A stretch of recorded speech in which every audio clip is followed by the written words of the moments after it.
All right, everybody, welcome to our August 19th IRC tag meeting. Angela, I know you're on the road. Are you available for introducing us today? Yeah, I can as long as I have connection. Yep. Got it. Well, I'll kick us off with a roll call and then I'll turn it back over to you. Angela Haupt. Here. Thank you. Dan Young, I'm not seen in the room with us. Jenny Luke. Not seen in the room. Quinn Ty. Present. Thank you. Patrick Hanks.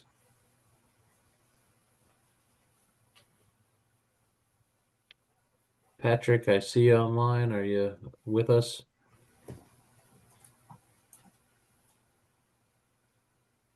I'll come back to get an affirmative on that one. Ron Perkowicz. I'm here. I'm probably going to be on listen only mode. I have to be out with some archaeologists for a while this morning, but I'll be around. Okay, thanks. Ken Roulette. Here, and I'll be logging off between 10 and 11. Okay, for that hour, 10 and 11, you'll be gone? Yes. Okay. Let me just make some notes here.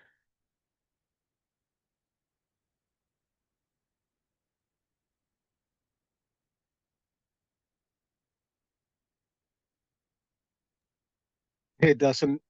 Jen just showed up. Okay. Jenny Luke. Good morning. Good morning. Thank you. Barry Kurth. Present. Josh Mergens. Not seen in the room today. Justin Carvalho. Not seen in the room. Mariko Blessing. Here. Thank you. Jonathan Jones.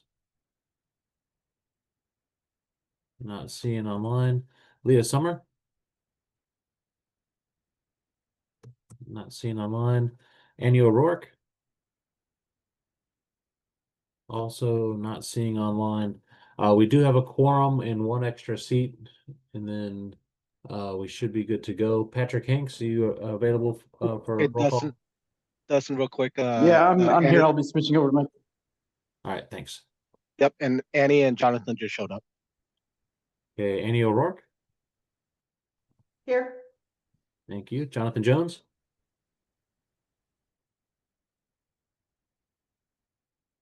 Here, is it working? Haha, sorry. Yep, it's working. Thank you. All right, with that, we have two extra seats for our quorum. So if you guys do need to leave outside of the meeting ending or a break, please raise your hand so we can just keep track of who's available for quorum. All right, with that, I'll turn it back over to you, Angela. Okay. Is there anyone from the public that would like to introduce themselves? I'm not seeing any hands come up. Okay. This is Oh, all right. Sorry, this is Rick Blumenthal. You didn't call my name, but I'm here. Just letting you know. Thank you. Gotcha. Thank you, Rick.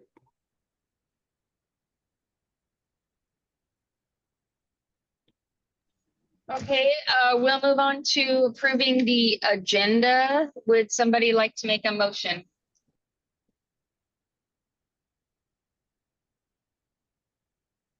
So a motion to approve. This is Rick Blumenthal. Do I hear a second? I don't think. Wait. Rick, I you're don't not on think the Rick is tag. a tag member. I'm a tag member on the residential committee. Residential energy code, maybe? Yes. Sorry. Yeah, this is the residential Right. building Right. code. Right. Apologize. Thanks. It's all good. I'll make a motion to approve. Thanks, Barry. Seconded. And the second was Quinn, correct? Patrick. Patrick, sorry. Okay. Do we have any distance on the agenda as shown?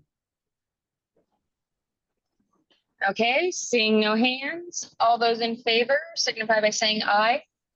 Aye. Aye. Aye. All those opposed? All right, that motion passes. Now, Dustin will pull up the minutes from our August 13th meeting, and we'll entertain a motion to approve those or any changes that people need.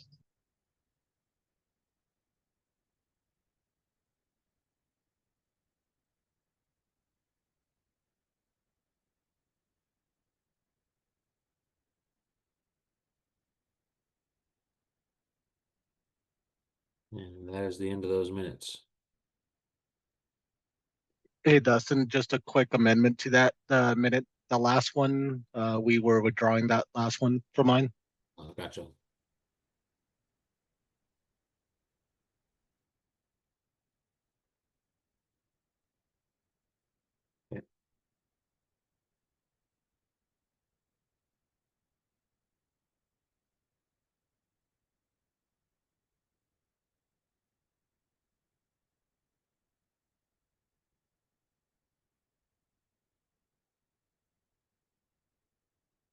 Any other comments on the minutes?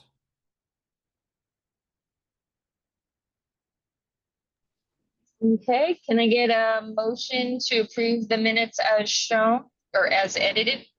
This is Quinn. I make a motion to approve. Seconded. Okay, we have a motion and a second. Is there any further discussion? Okay, seeing none. All those in favor signify by saying aye. Aye. Aye. Aye. And those opposed? All right, that motion.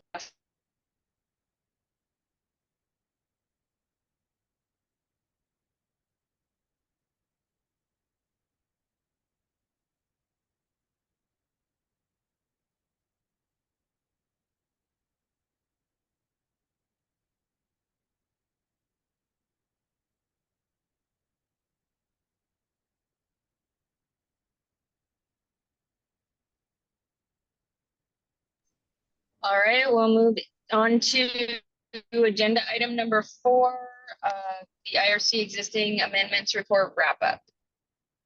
All right, so with this one, we have several tag proposals, or I guess not proposals just yet, but tag documents that have come back to look at today. We're just looking alongside with the existing amendments report with these proposals to potentially update the recommendations in there. And I am planning on starting with R322 and trying to go in order of the code here. So we have R322 accessibility for adult family homes. We have an IRC 325 section. Then we have P2904, and then we have lofts and sleeping lofts changes. And this one runs across a larger section of the code and the appendix. And so I'm popping up 322 for this one, and it's escaping me who sent this one in at the moment. Give me That was 2 moments. me. Okay, thank you. And I just realized as I was going through stuff after you posted it that the R302.2.2, the 2-family dwellings that I sent you, Mhm. didn't get posted, I don't think. Okay. That and I'll be out Thursday. Yeah. So but anyways, this R322 accessibility, I just kind of threw this up because I wanted to have a discussion about it.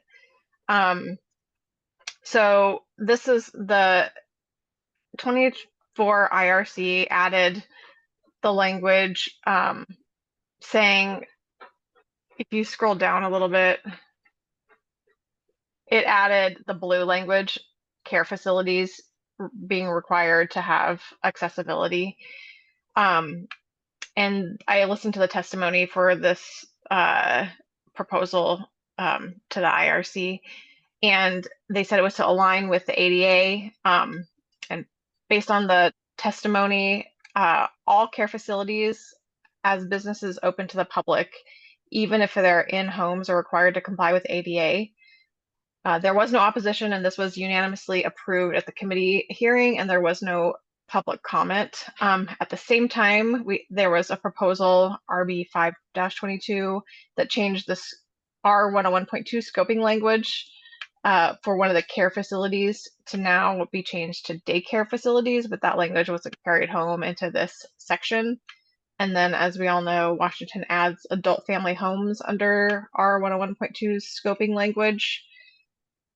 So the language in this section, R322, references care facilities only and excludes adult family homes and daycare facilities from compliance, which I don't believe aligns with the intent of the original proposal. But, you know, so that's what I have shown. This would kind of bring in adult family homes and daycare facilities. But I know that that's kind of problematic. It feels problematic to be adding these here. So like I said, I just wanted to kind of bring this up for discussion to see how people felt about it. It seems that the ADA requires in-home facilities to comply with the ADA, but I haven't compared like what the ADA or what Chapter 11 would require for accessibility and our adult family home or family home childcare sections, because those do have some like accessible features. And also the IRC doesn't have like the 20% upgrade for accessibility like the IEBC does. So, you know, I think it's probably like a huge can of worms, but again, I kind of wanted others' thoughts on this whole situation.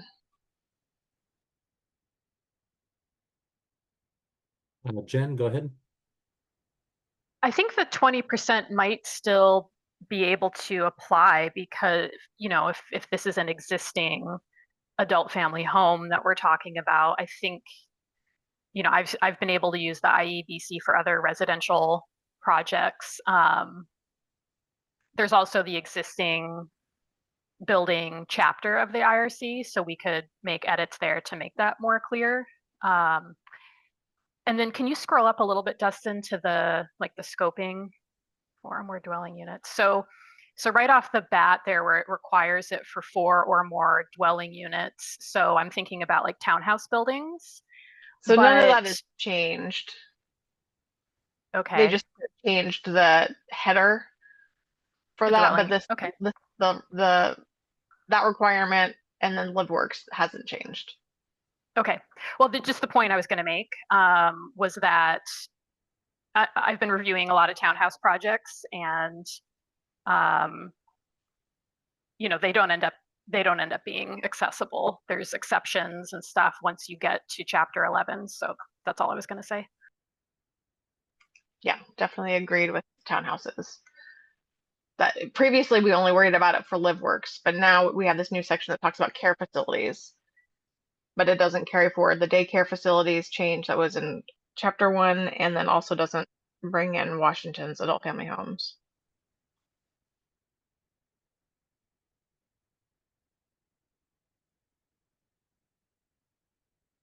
So any other comments on this one?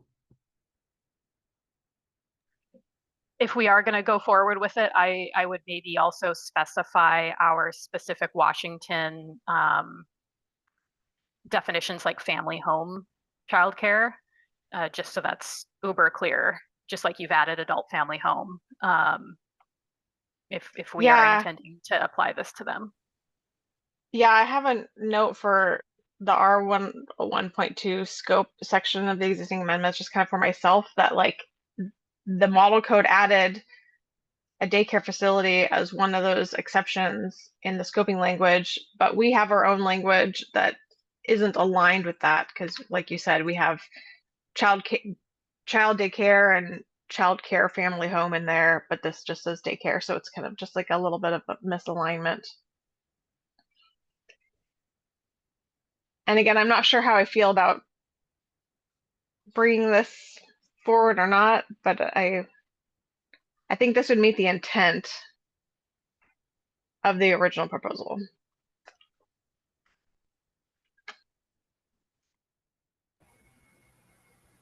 Ken? How would you feel about keeping the model language as it is, the R3 22.3, but just do something separately on R3 22.4 just for the Washington state stuff?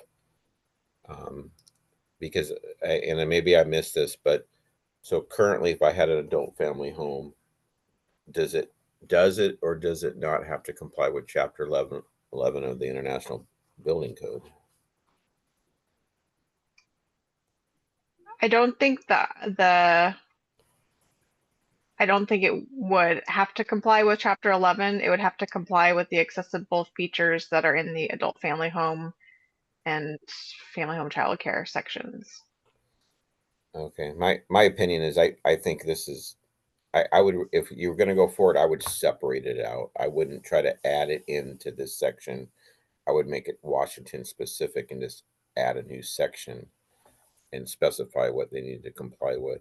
I see this is an easy way to do it, but I I think it just makes more sense to just separate out the Washington state stuff instead of trying to make a blend here.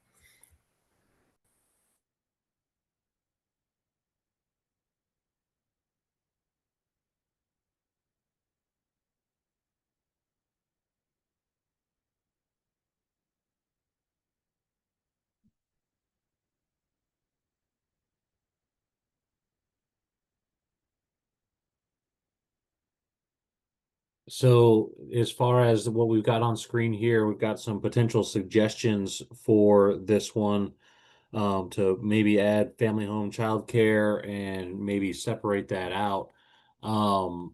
As far as bringing this amendment potentially to 322.3, or, adding a new section in there below, are we on the right track with bringing clarity to this section and making sure that we're having it applied appropriately in Washington?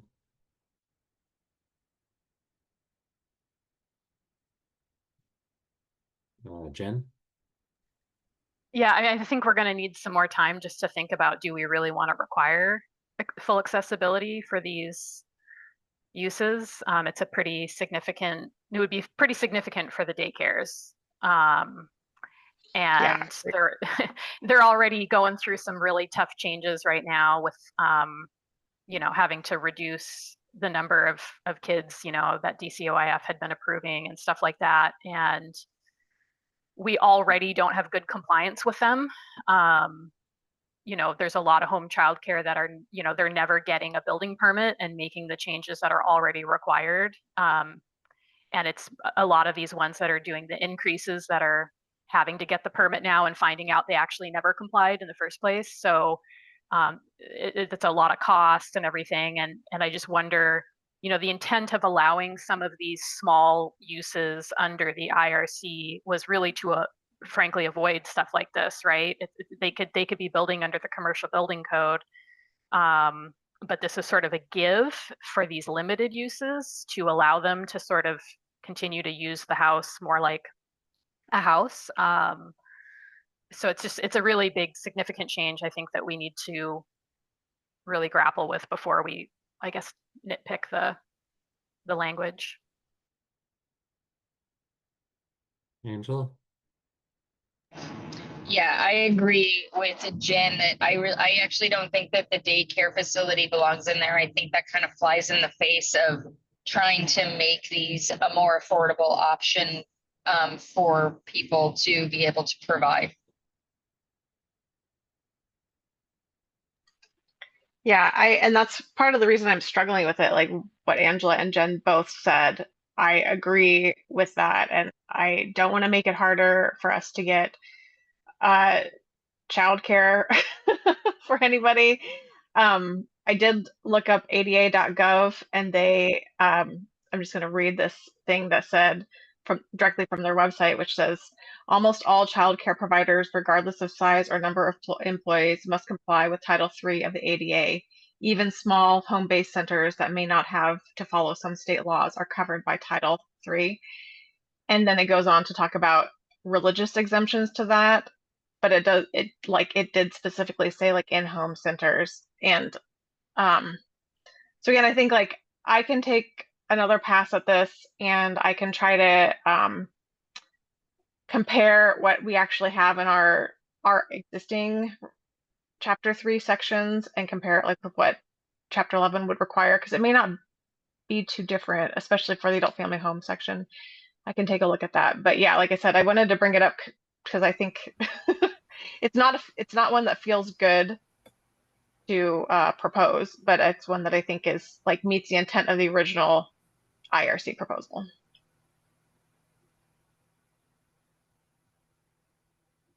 Ken, So in the existing amendments report, did we touch, and because I don't see it, the 310.4.3 adult family homes, comma, family home childcare, because that state amendment, maybe we should be adding townhouse in here, because it only talks about adult family homes and family home child care that are within a single family home are permitted to comply with the International Residential Code.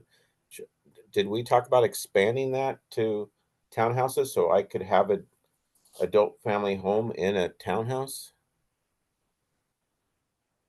So you said it's 310 dot yeah, what now? I'm looking at WAC 5150.0310 and section 310.4.3.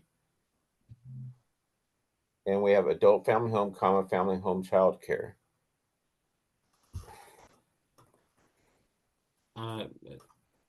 So I'm trying to follow along with you, Ken. 310.4.3. Just 310.4.3 is adult family homes. Am I in the 330. oh, you know what? I'm sorry. I'm in the building code where we point in the building code to include townhouse units. So I'm maybe I should rephrase this. Did IBC include townhouses in there? And I know we might have to go look for that, but I don't recall the townhouse discussion coming up. I'd have to go back and re-review that. okay.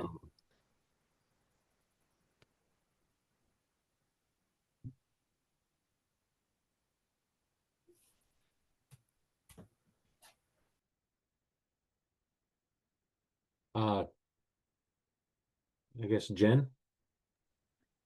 Yeah, actually, well, just a second sort of Ken's suggestion. I think that is unclear in the code how much is allowed in what types of dwelling units.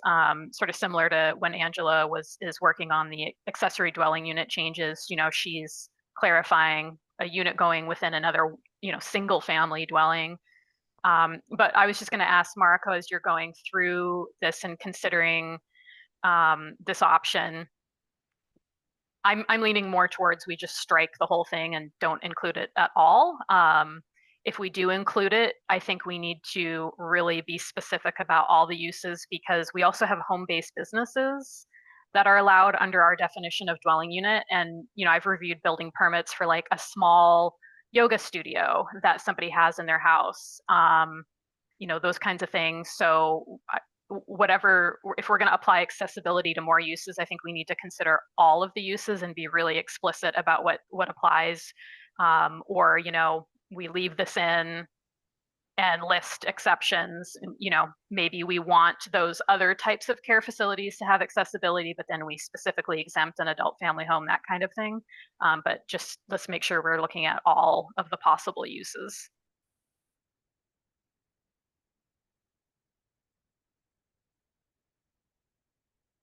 All right. So is this one that we're wanting to see reworked and brought back at a later date? Sounds like it. Okay. So that won't be for this Thursday. I believe it would be intended for our next Tuesday meeting, which is the 26th. And that's also the meeting where we had planned to begin working with all of the proposals in earnest. All right. So, Mariko, do you have what you need to amend this a little bit? Yep. Is anybody available to discuss offline with her or help continue the deliberation?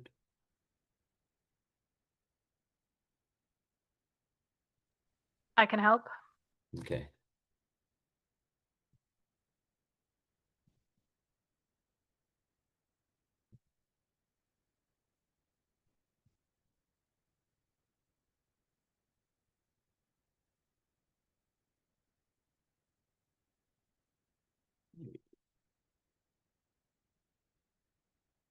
All right, any other discussion on this one before we move on? All right, I'm not seeing any hands. So close that one out. The next one I want to go over is IRC 325. And this one came in from, I believe, Annie O'Rourke. Is that correct? Yep. It is, And and then I just Annie- sent you a one here at the beginning of the meeting. I just noticed a knit. So if you could grab that one. So I have that one pulled up. So just for transparency, everybody, this is not this exact document that was posted for the meeting. Annie, could you kind of outline what the change is before we move too far? Sure, the change is really in 325.1, and I had as the last part of that sentence R 325.1.2, and I didn't get down to the ventilation section, so it's R 325.3, which was actually the original text. Okay. So just that last code reference in that first section. So this was 325.2 in what we had posted? 1.2. Yep. 1.2. Okay, gotcha. So in the 24 IRC, this section was reworked to include a light section and a ventilation section. And really what this represents is just putting our state amendments as they are into this new format. One thing that did change, well, not change, but they included a scoping section. So R325.1 is just a scoping section that says, look at this for guidance. And so that kind of skewed the numbers a little bit as we went down. Other than that, it's really just an insertion of our existing amendments as they fell in the new layout in the 24 IRC.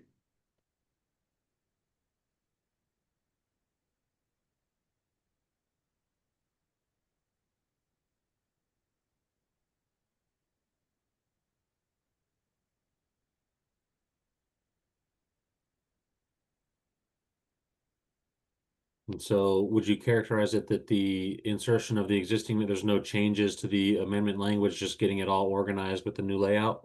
That is correct. Okay. I did not mean to get it going like that. Marco? There were a couple sections that looked like we did have Washington amendments that weren't carried forward, and it sounds like that was probably just a little miss. But I don't know. Should I point those out now, or is that something Yeah. So R 325.4 intake openings. The state amendments that we had for that are like really minor, but so I don't know like why we made them in the first place, and maybe it's fine.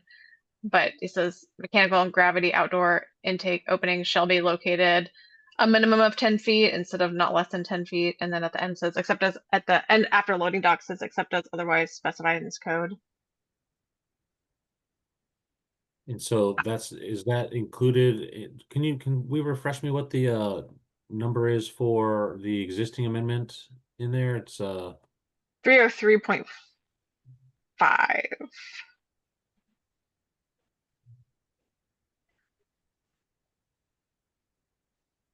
okay.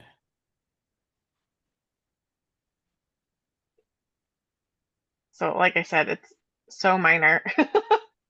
I'm not sure why we felt that was worth it in the first place.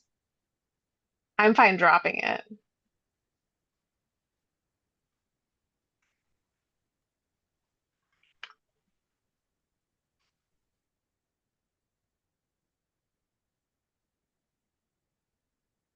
I mean, I would agree that it doesn't seem to add a lot there. Any other thoughts on changing the recommendation? We're looking at 303.5.1, correct? Not bringing this amendment forward in the 2024 code?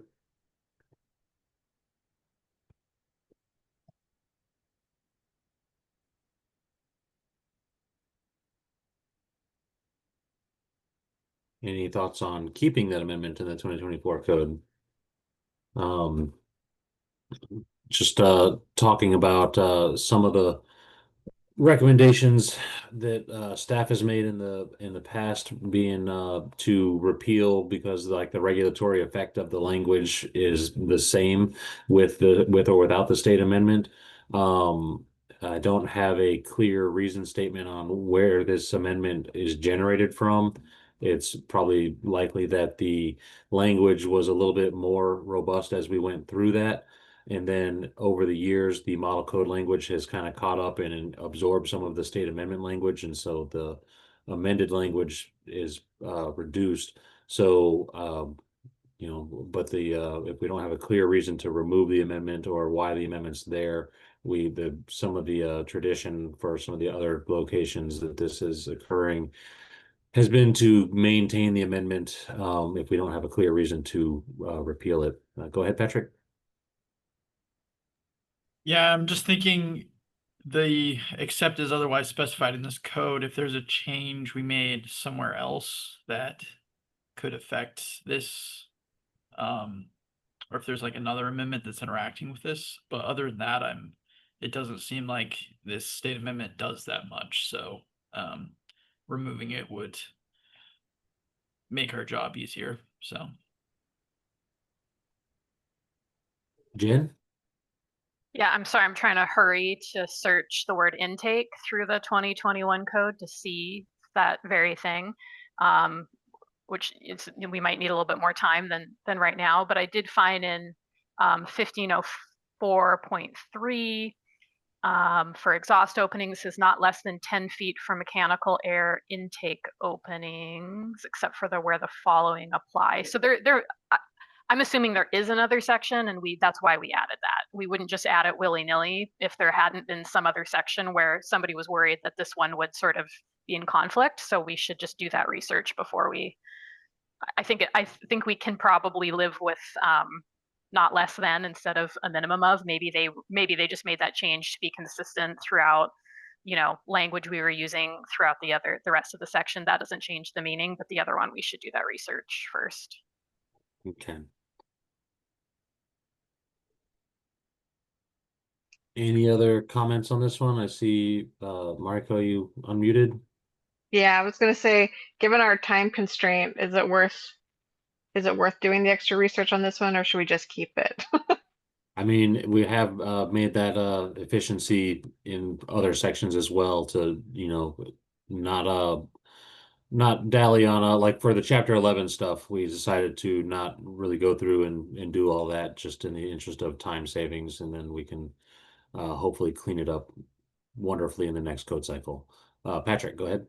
yeah, I mean, I get that we've done that before. I'm just gonna say now that we really need to afford ourselves time in the future to do like the proper amount of work and really like go through and clean up any state amendments, fix things, get rid of stuff that we don't need. So it's a little frustrating not having this time this go around, but so I'm just saying that to get that off my chest. Thank you. Yes, understand and heard. So if the recommendation is to maintain this amendment, we would need that popped into the document that we have uploaded for the meeting today. And as far as a movement for the next meetings where we'll be looking back at this, we just need, I guess, that amendment in there to move this forward, or if anybody's willing to do some of that, looking into how this applies to the other sections, we could consider repealing this amendment section as well. So I'm happy to pop it back in. It's not an issue. thank you, Annie. Anybody else interested in maybe looking into how this amendment affects other stuff? Jen, you did a quick one, but I'm not volunteering you right now. But anybody else available to potentially look at that before we come back on this one?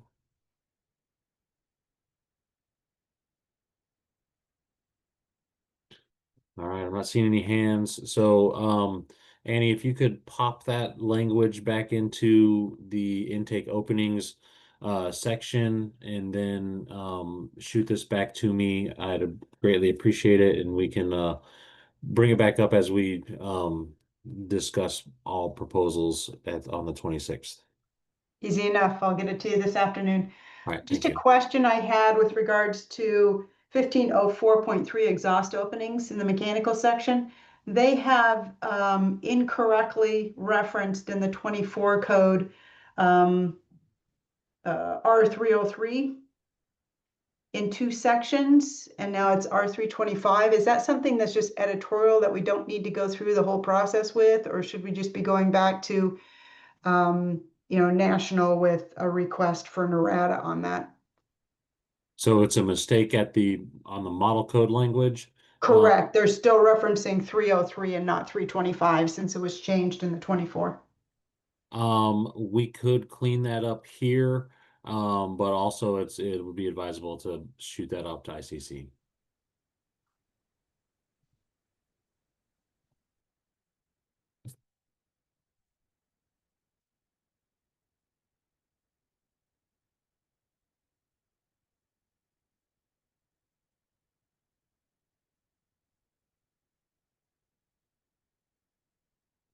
And can you, Annie, can you shoot off that chapter 15 section for me again? Yeah, it's M1504. What is it? M1504.3 exhaust openings, and it's in number 4 of that section. And I will include that in what I'm sending you this afternoon. Okay. And so that one, 1504.3, number 4 references back to 303 instead of 325. Correct. Okay.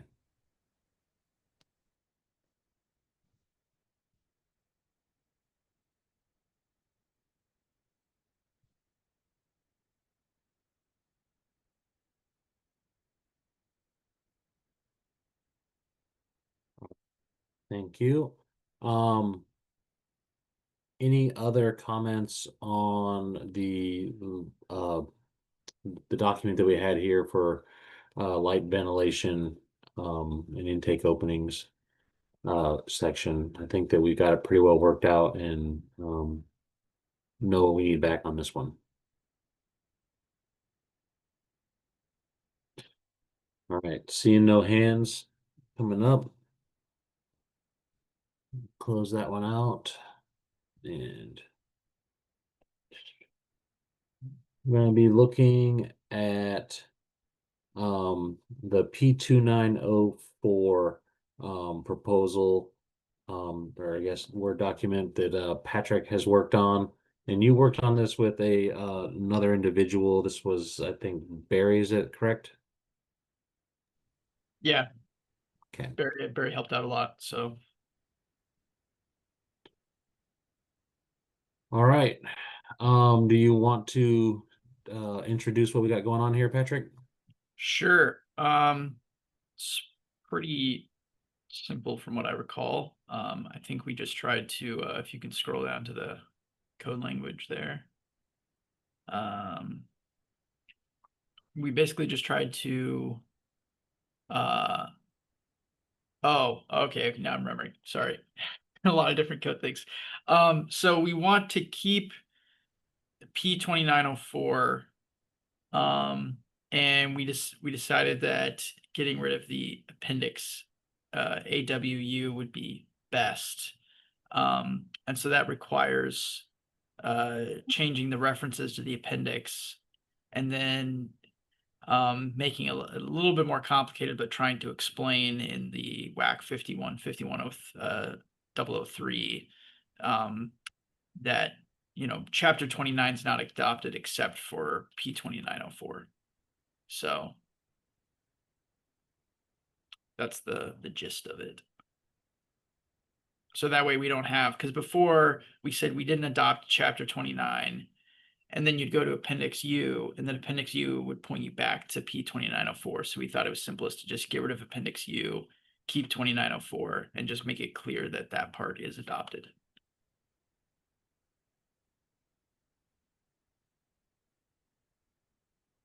And everything else in here just changes the reference to appendix AWU to 2904. Yeah.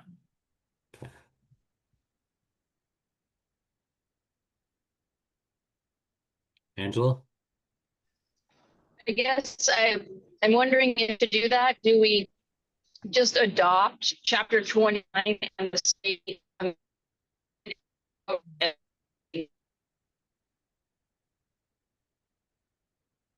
So Angela, you were cutting out a little bit there, but I think I am catching what you're laying down.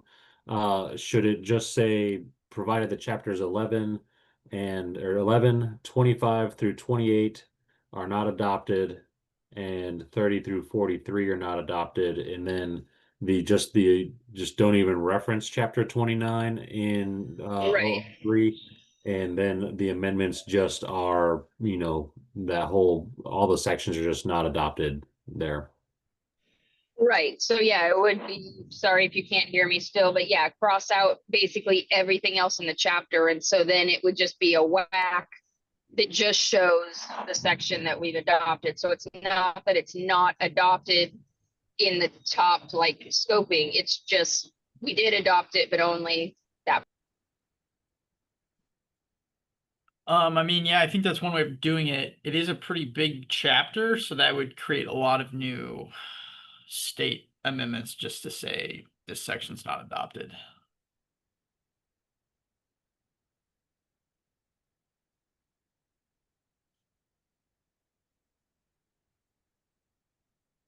Because you'd have to do that for 2901, 2902, 2903, 2905, 2906, 2907, 2908, 2909, 2910, 2911, 2912, 2913.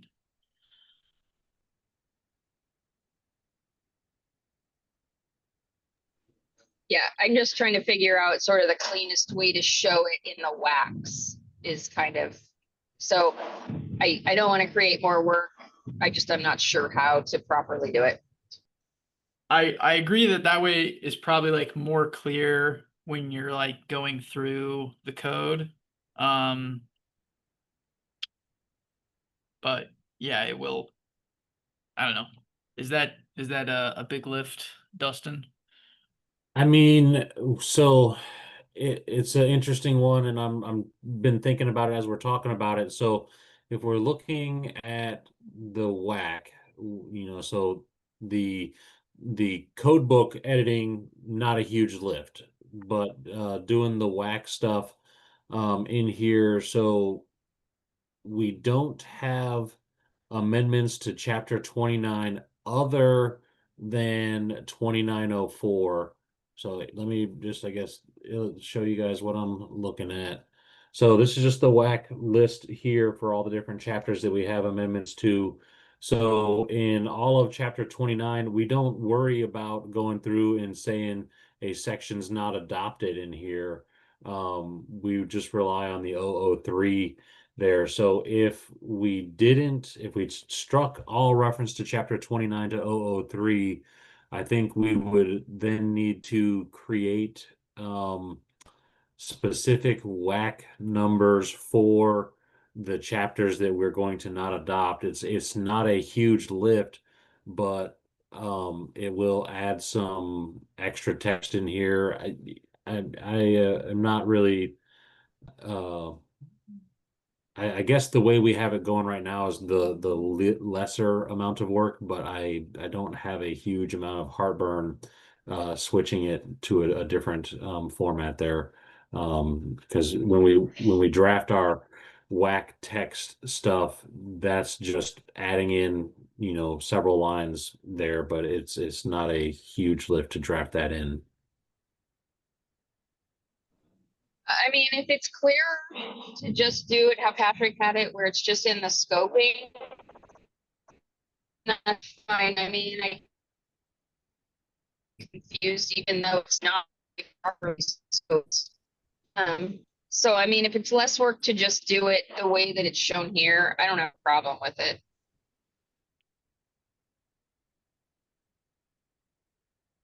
You know, I think if we do it this way, and then if we hear feedback from like building officials or builders that it's been confusing, then we could do like a supplemental rulemaking, or if it's, since it doesn't really change the effect, you might just be able to do it for the CR 103 and switch it to the version where you have a specific whack for each section and say this is not adopted. But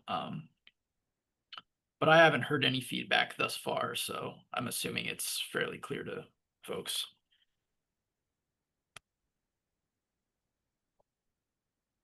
Okay, so it sounds like the consensus is to run with it as drafted and look for feedback to maybe change that direction.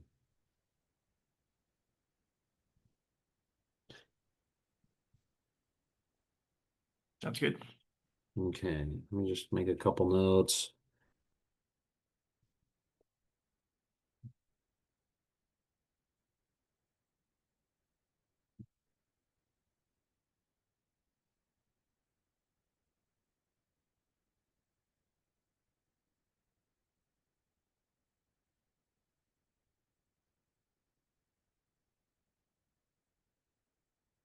All right. Anything else on this? And before we move on, we got the sleeping lofts and tiny home stuff coming up. Sorry, I had to step away for a minute. Did I miss anything pertinent on this since I worked with Patrick on it? We pretty much just explained that the pointer is to direct to 2904, not to the whole chapter not being adopted. And we discussed potentially creating WAC to point to all the chapter 29 sections that aren't adopted, and decided against it unless we received comment contrary. That Oh, might copy that. Yeah. All right. With that one, we'll wrap up 2904. And then we're here to the sleeping lofts and tiny homes appendix proposal. And this is Mariko and Jen worked on this one, and I'll let you guys guide me to what you'd like to discuss on this. Sure. So egress roof access window, we keep talking about it. We struck it from tiny homes and put it in chapter 2, but then we never use that definition in anywhere. And I noticed, so I was suggesting to put it back in tiny homes, but then Mariko noticed, well, we actually strike the emergency escape and rescue opening section of tiny homes, so we don't even use it there anymore. So this is a definition that is never utilized anymore in the code because of our amendments. So we need to decide, do we want them for everybody? Do we want them just for tiny homes? Or do we just strike the definition entirely? I don't think there's anywhere else in the code where we have a definition that's never used in the body of the text. So we need to make a decision there. Landing platform goes back to tiny homes. And then for the definition of loft, what I have struck is our current state amendment definition. And then below that is the proposed language, which is coming from the model code. So the model code definition is pretty good. But of course, we are keeping loft to being just all lofts and not making that sleeping loft designation. So I've struck the designated for sleeping. Otherwise, this is the model code definition. And so if we like it, then I suggest we go with it. Patrick? Yes, I have a question about this, and I see Mike is on. Maybe he'll have some background. I was trying to do some research on this yesterday, and so we added a sleeping loft section in 2018 in our 2018 state code, and then we changed it to loft in the 2021 code. That was a proposal from WABO, and then WABO at the ICC level had a proposal to add this to the model code, but as sleeping loft. And so now we have, it's in the model code from WABO, sleeping loft, but we still have this state amendment originally from WABO to have it be loft. And I know that loft probably makes more sense ultimately, but it seems like to me for enforcement, does it really matter that much? Because if we change it, if now that the model code is sleeping loft and we want it to be loft, there's lots of little amendments we have to make for that. And to me, it seemed like a lot of busy work for something that might not have that large of an impact or really change. Yeah, If- I needed to I'm wrong. understand that myself to figure out these changes, and I watched the code hearing. There's a code hearing video on that's linked from the ICC website. That it sounds like sleeping loft was a concession to get it into the model code, so that it was limited to that. But it sounded from that hearing that in Washington we still wanted to maintain just lofts. So if Micah, correct me if I'm wrong, or if you have more background there.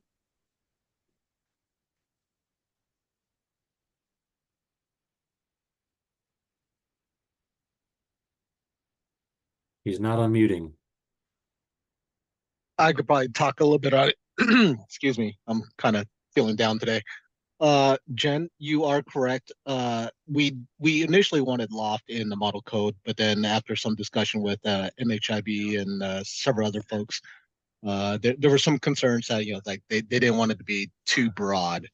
And this proposal was actually from John Sue, and they negotiated to bring it just say sleeping lofts. But Wobble still, we think that we wanted to have that more generic feel, to be more broad. So that's why we proposed it to say loft instead for state code.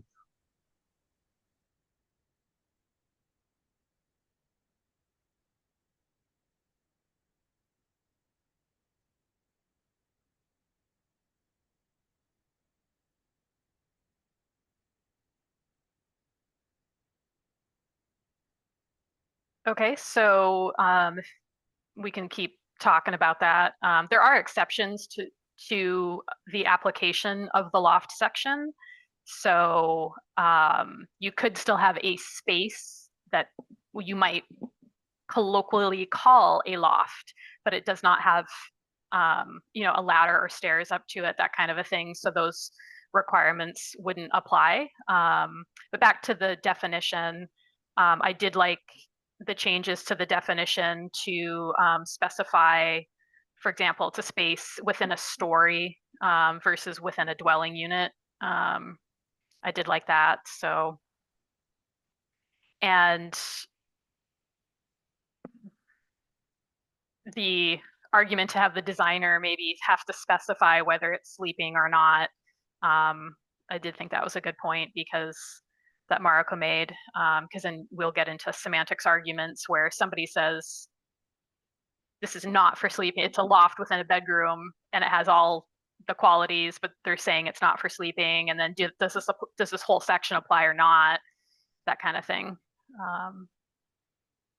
This makes it a little bit more straightforward that you apply it whether or not they are designating sleeping, which of course will change with different homeowners as the house sells and different people move in, that kind of thing.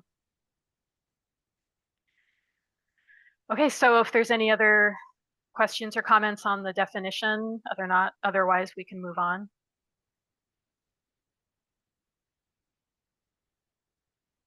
And so some of this stuff is just, maintaining our existing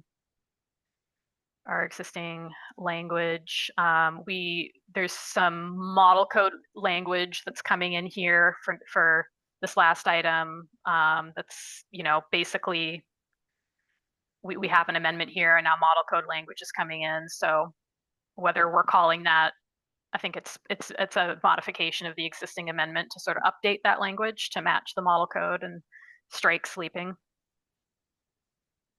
So this is for in 2021, the section was it was in the 30s, correct, where we added all that stuff in?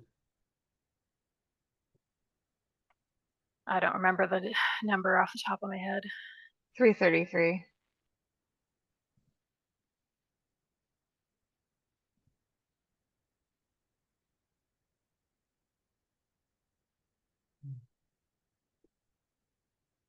So for this one, that is.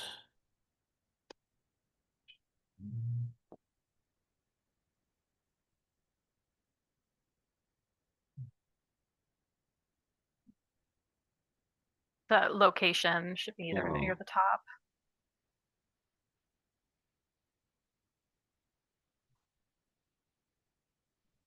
Oh, sorry, that's the smoke alarm section that we're talking about. Yeah. I've got this whole document in order of all, this applies to so many sections, and I've got it all in the new section order. Gotcha. So that's the smoke alarm. Okay, and that was, I believe, let me stop guessing. 314, I think.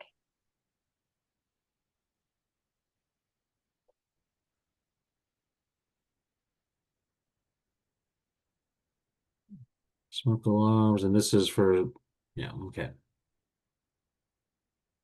Let me get this so we can see it. And let me know if any of this is too small at the moment.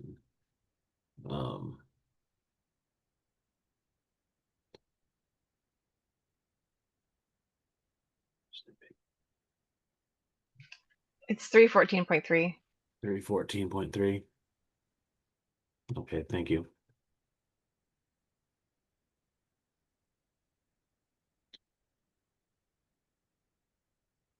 I'm trying not to make this ridiculously small, but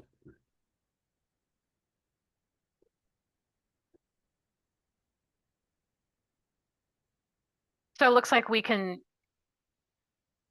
yeah, just strike the word sleeping, right? That's and model code language that was added, but now we don't have a sleeping loft, so. okay. So we got the modify. Okay. That works. Gosh. I'm sorry, folks. All right. On to mezzanines. Yep, an exception was basically added that, if you have a loft, you can comply with the loft section. A lot of these strikeouts are me just striking out the word sleeping.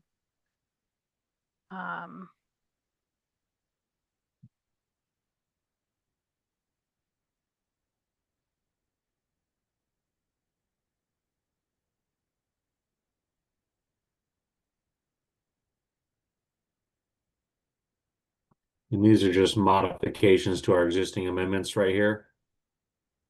Well, yeah.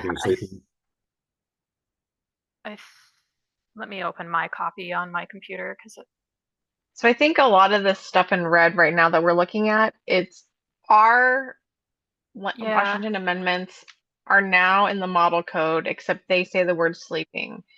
So our amendments are going to drastically change to have like almost everything be black. We're adopting model code for everything, but we're still needing an amendment because we're striking sleeping. I'm not sure if somebody went in and modified this before the meeting or if Word did that to you, but I've got it.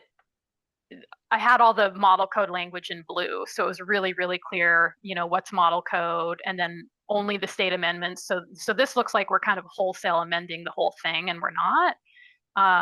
So if you want to open up, yeah, there we go. Sorry. There it is. I was like, this is just a little bit easier than to tell. And I'll obviously, when I put it in the proposal, I'll do that formatting. I didn't have that at the time and just went with this. But the red is proposed state amendments. So you want to scroll up just a little bit.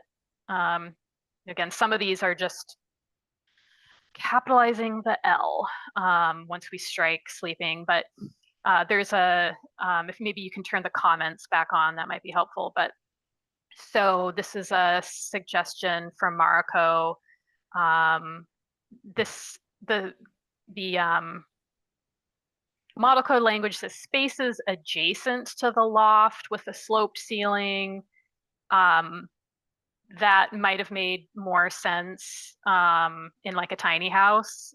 But we don't really care about the ceiling outside of the loft and whether it's sloped or not happening over there in that other portion of the room.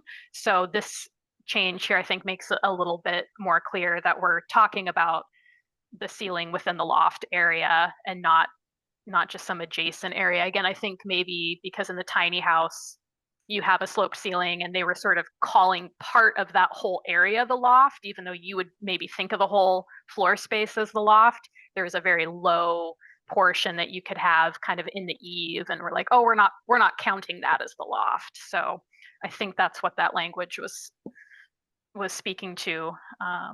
And this change makes it a little bit more clear that we're just worried about the ceiling within the loft for the ceiling loft height.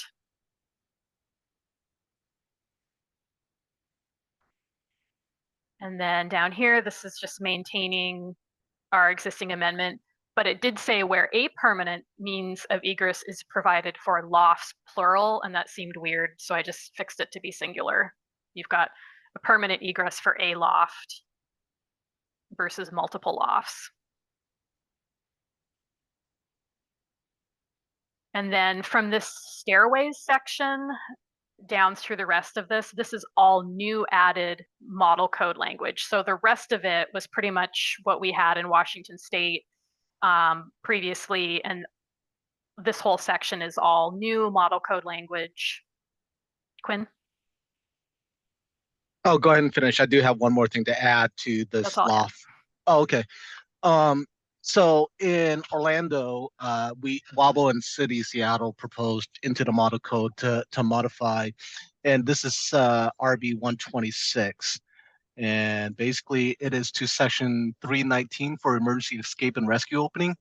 We're proposing to add a fifth item for the exception. Sleeping loft shall be permitted to be served by an EERO in the room to which it is which the sleeping loft, or in this case loft, is open to.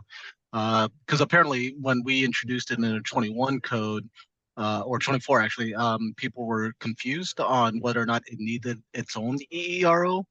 And so what we're saying is that no, if it's in that same sleeping room and you have another sleeping loft in that room itself, then the EERO that's existing or that's proposed for that bedroom can be utilized as well. So we're clarifying it, and this was approved by the committee. So obviously we got to wait until April for the public hearing, but sounds like it'll probably go through. It was approved as modified. So just a heads up. But is that for the 2024 or for 27? It's 27. But we might want to include it in ours because it's a clarifying language. I think that would be helpful. Michael? Yeah, Jen hadn't gotten there yet, but we do have a section about the EEROs that did warrant some discussion about like how we wanted to handle that. So that might be the perfect solution.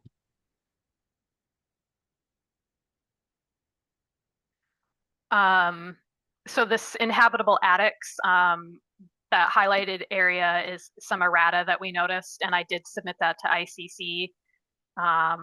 So I have asked them, can you please confirm that you are going to make that change? Because if you don't, we will. And that's just to include the emergent or the egress section of habitable attics that was missing. So they went through our 316.3, and they were missing that last section. And then we have this exception again here, like we did in mezzanines, where if you have a loft, you can just comply with that. Personally, I would like to see us strike this amendment because I don't think it's really necessary here. Lofts and habitable attics are different. They're not very similar, like a loft and a mezzanine. And you can have both. You could have a habitable attic with a loft in it. I don't think you have to pick one or the other. So I can see where this was added to try to be helpful.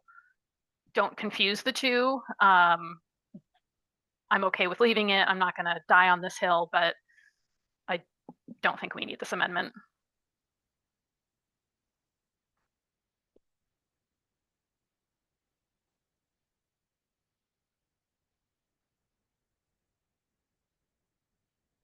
Any thoughts on striking the exception here?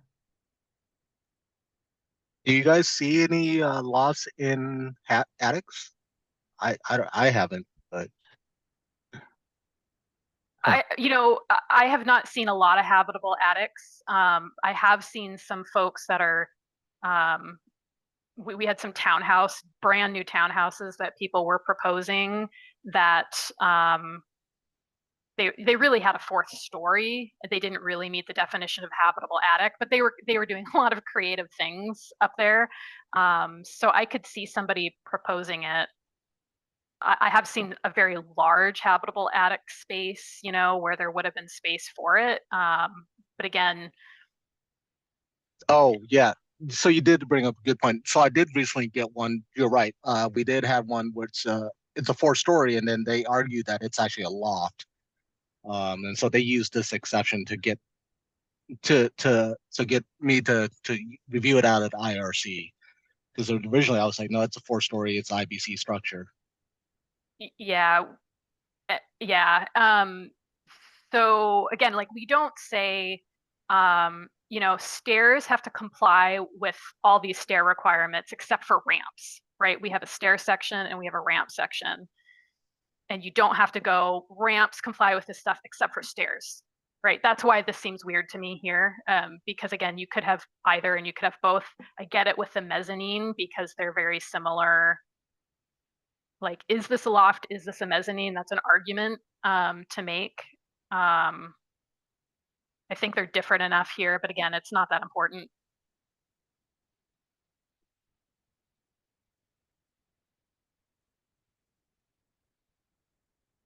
If you want to keep scrolling, Dustin.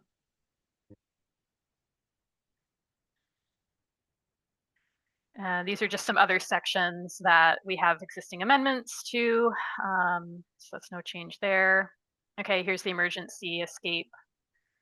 So the model code language is adding the room to which a loft is open.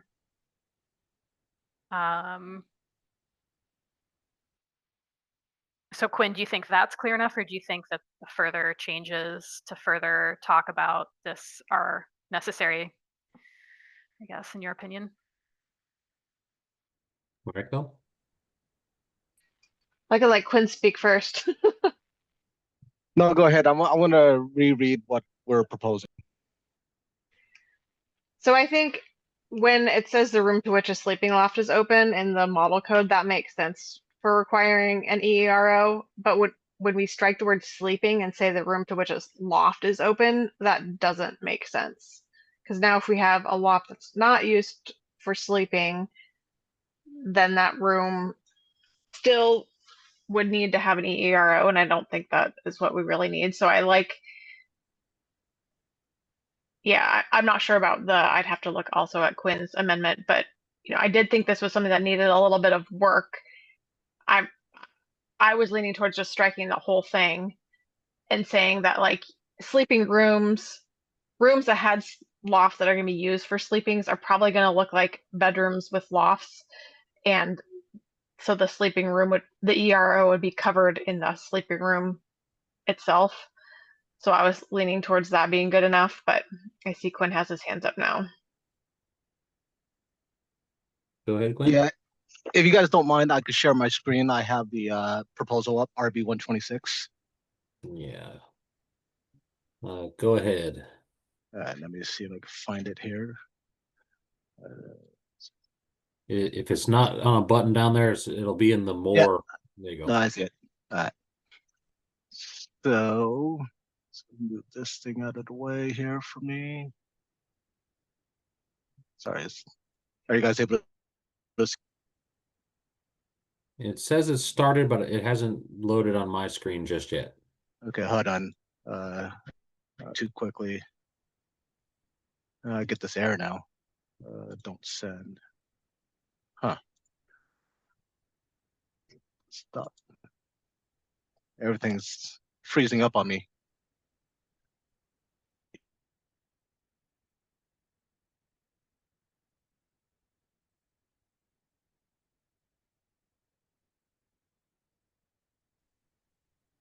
Sorry about that. Let's try this again. Okay. Share. Okay.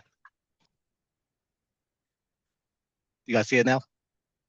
It still hasn't loaded on my screen. It just says you've started sharing. Geez.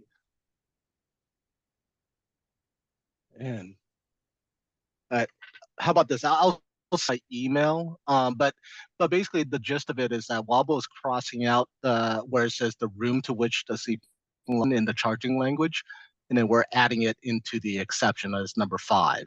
Sleeping loft shall be permitted to be served by the ERO.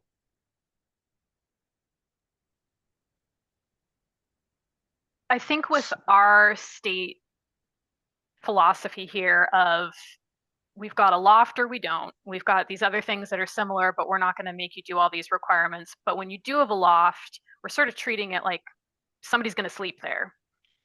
That's where, like, if we lose this, even though it's not necessarily a loft within a sleeping room, I've lived in a home that had a loft in the great room that we used for sleeping all the time. And that's really what it was there for. And the idea that we would not have had a way to get out of that whole area it was pretty much death trap situation, versus we had a separate closed off bedroom that had, a window out of that. So I don't love just saying like, if it's not for sleeping, because then we're undoing what we've already done here. Is like, let's not have that semantics argument where now we have to really designate, or we have to guess, are they saying they're not using it for sleeping, but it sure looks like a duck and it walks like a duck? You know what I mean? So where you have a space, you've got a ladder, you've got a guard, you've got all the makings of a loft, even though that could be an office area, doesn't mean the children's sleepover doesn't get up there, right? Even though it's a library or whatever is the proposed use. And if we're going to do that, then I think we just go, okay, we have a sleeping loft and we treat it, very conservatively or not.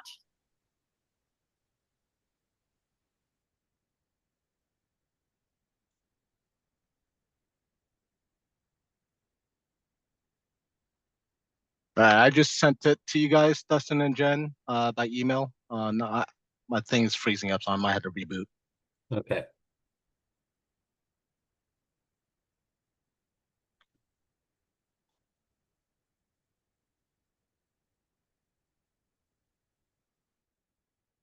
I'm looking for that to land over here. Do we want to keep scrolling and then maybe come back to this once we get that proposal from Quinn? Oh, here I have it now.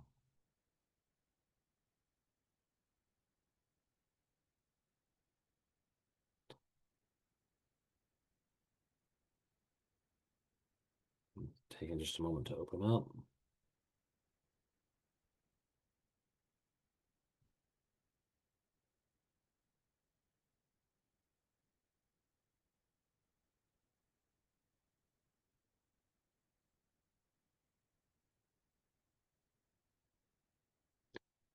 All right, Quinn, you still with us? You want to guide us through here? Yeah. So I just relogged back in. So if you go back to scroll down to the charging language, you see there that that we crossed out the room to which a sleeping loft is open. So we crossed that out, and then we added it down in number 5, and then the reason statement, what Jennifer wrote. So yeah.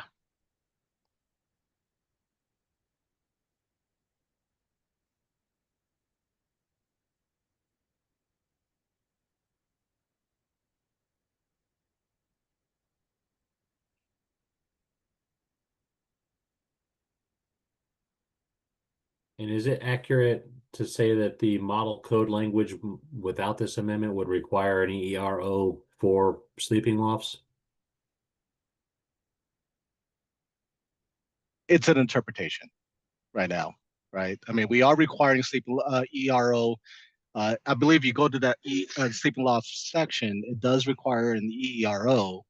And that's why I think we're adding this right here, is because now you're going to have two different windows, right? You're going to have one in the sleeping loft and one down below it to serve the rest of the sleeping room.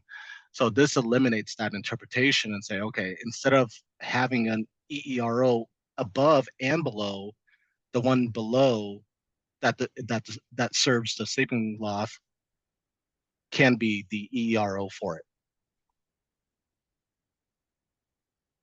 And is it an interpretation that any loft could be used for sleeping? And so, like, if the loft is in the great room, then the great room needs a Correct. EERO, which, okay. Yeah, that's Wobble's stance on it, is that, you know, if you have a loft up there, right, we feel like a lot of people could potentially convert that into a sleeping loft. And so that's the reason why we wanted to keep it as loft, is to eliminate that possibility. And because if they do use it a regular loft, then we want to have protection in place. So then are we okay with bringing in the same change, but obviously striking the words sleeping and just having lofts? Yes, I think that's the initial intent of Wobble, was that have it as loft instead. So it eliminates any confusion that, you know, if you use it as a sleeping, you know, now you have to be in compliance. Oh, I'm sorry, say that again. So what we're saying is that if anybody, it's more of a code enforcement issue at this point, because like if you build a loft, right, and you sell it or whatever, and then the next owner wants to use it as a sleeping, so we're basically trying to eliminate any potential conflicts, right? So if you have a loft, whether it's a loft or a sleeping loft, it has to comply with the life safety requirements. I'm trying to edit my document. Add And, text and that's why I think Wobble's stance is that having it as loft and not sleeping loft is better, but at the national level, we couldn't get it through with just loft.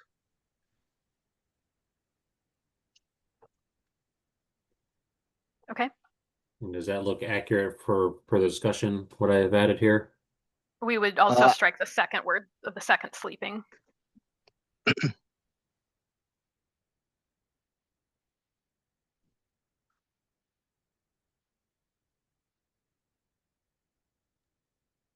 And then did you strike in the charging language? I mean, I'm going to have to make all these edits to put into the proposals, so I'm not sure, Dustin. Yeah, so everything in blue would have to be crossed out. Okay.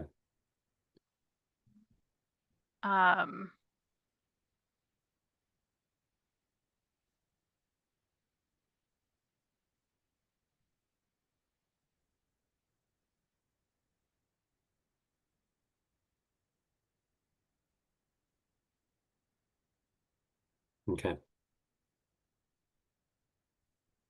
So then in guards, we are maintaining our amendment, just updating the section number, or both amendments.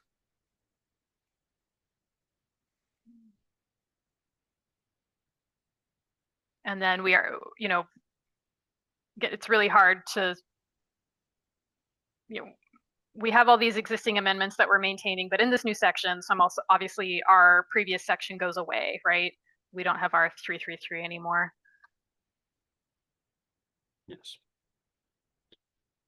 All right.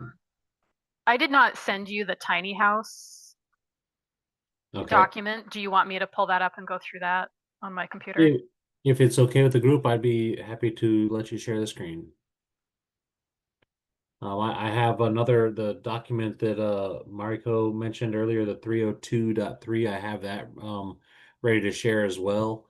And I guess in the interest of trying to get most of this discussion happening today, I'd like to try to share that one as well. But if you're ready to share tiny houses, I can let you share the screen. Yeah, why don't we do that and then take a break maybe? Okay. Okay, looking for my share button.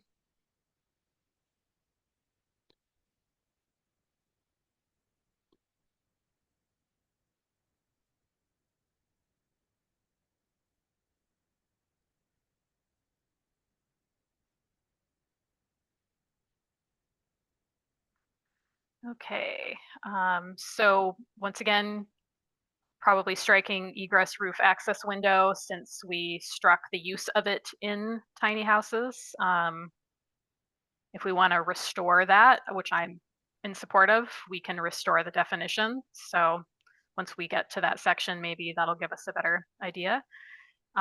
Landing platform, just suggesting that we restore it here. So crossing out our existing amendment of referencing chapter 2, but leaving that for the loft definition, because we were basically using that for both.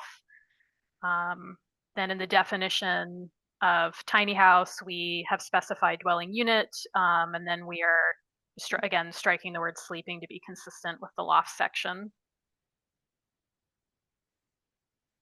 And maintaining an existing amendment here with an update to the section number. Then I noticed that we had this whole section here was just missing out of the whack, and it doesn't say the section is not adopted like we do for some of the other sections here and elsewhere in the code. So my suggestion is we restore the section number, and we have struck us, pretty much everything in tiny houses. So it's lofts and other things. So I'm suggesting we maintain that, but we do add the section not adopted language. I don't know why that was missing. Emergency escape and rescue openings is another section that we have struck, and we say it's not adopted. This is where the egress roof access window was allowed as an option. I'm not sure why we struck this and kept the definition and moved it. So if we're maintaining existing, then we would strike it. If we want to allow their use in tiny houses, that seems appropriate to me. I'm not sure why they would be a problem. And I think if they were that problematic, we would have not kept the definition. So I don't know what the group wants to do here with this section.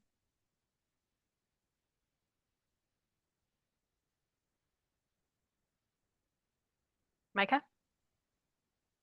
Yeah, there were some reasons this was done that you may not be aware of history, and maybe you are.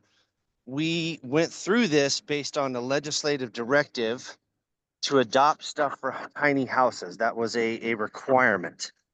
But a tiny house doesn't exist. A tiny house is a dwelling unit. They made up this 400 square foot definition for some special interests, and that's where that came about. So the roof access EERO thing was not relevant because we don't technically allow those for dwelling units either. So tiny houses really didn't exist for us. And that's kind of where that came about. Then as it morphed into a little more of things, that became the sleeping loft. So what we did under that legislation is it kind of said, adopt something for tiny houses. When you look at the original appendix, the only thing really in there is the sleeping loft, right? The rest of it was not relevant to dwelling units or wasn't existing or allowed for current dwelling units. So that's kind of how this morphed into those scenarios. Again, with the EERO allowance being somewhere within the room. Hold on a second. I got a big truck passing by because I'm not in my, I'm outside at the moment.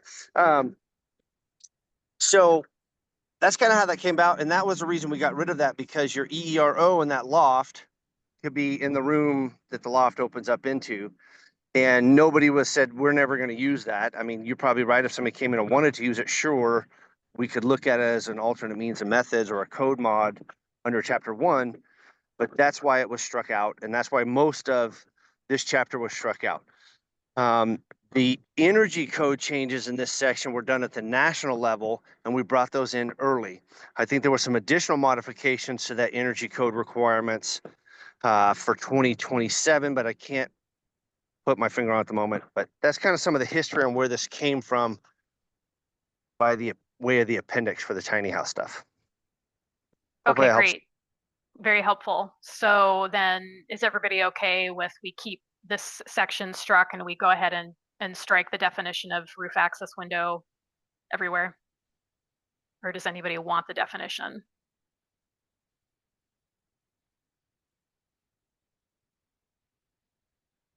Okay, that makes that easy. We can always re-add it. so then the air leakage testing, this is maintaining the existing amendment, with the exception of we had struck this language here that's highlighted in yellow that defined the dwelling unit enclosure area. And I think we reference that again somewhere else. Let me look, maybe not.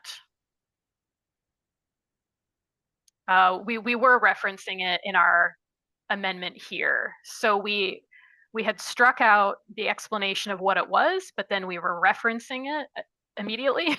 So if there's any, I don't know, I think it's helpful to have that in here. I don't think we have that for regular dwelling units though. So we could strike it still if we don't feel like we really need it, and just talk about air leakage, and it's up to inspectors in the field and such to figure out where the boundaries of the tiny house are, which I bet they can do easily. So any opinions either way? It may depend on what we do with the next amendment.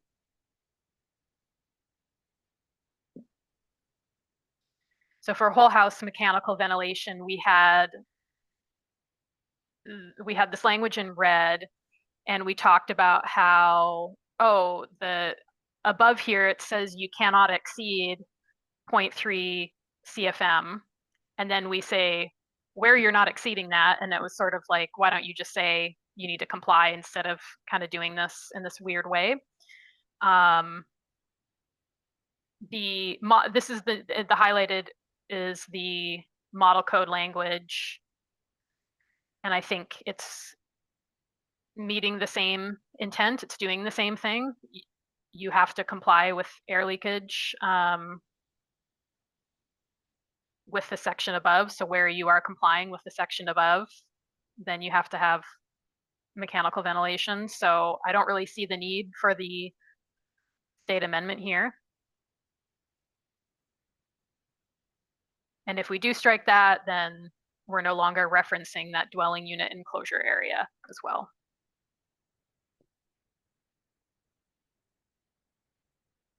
So is everybody okay with this model code language here and highlighted?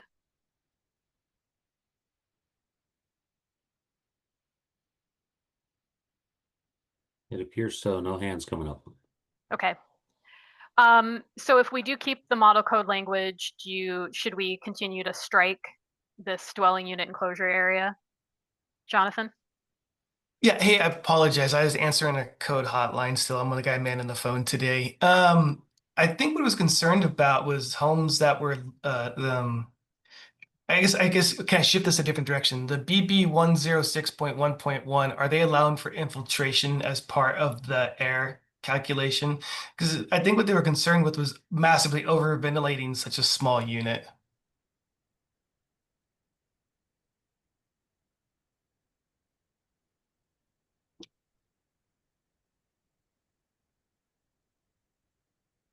Did I lose everyone?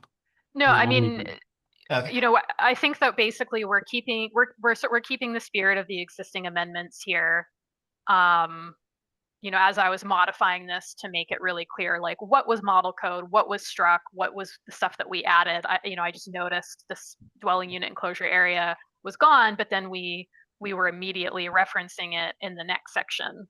So it's like, well, we should probably restore that, or else what are we talking about here with this thing that's not defined, right?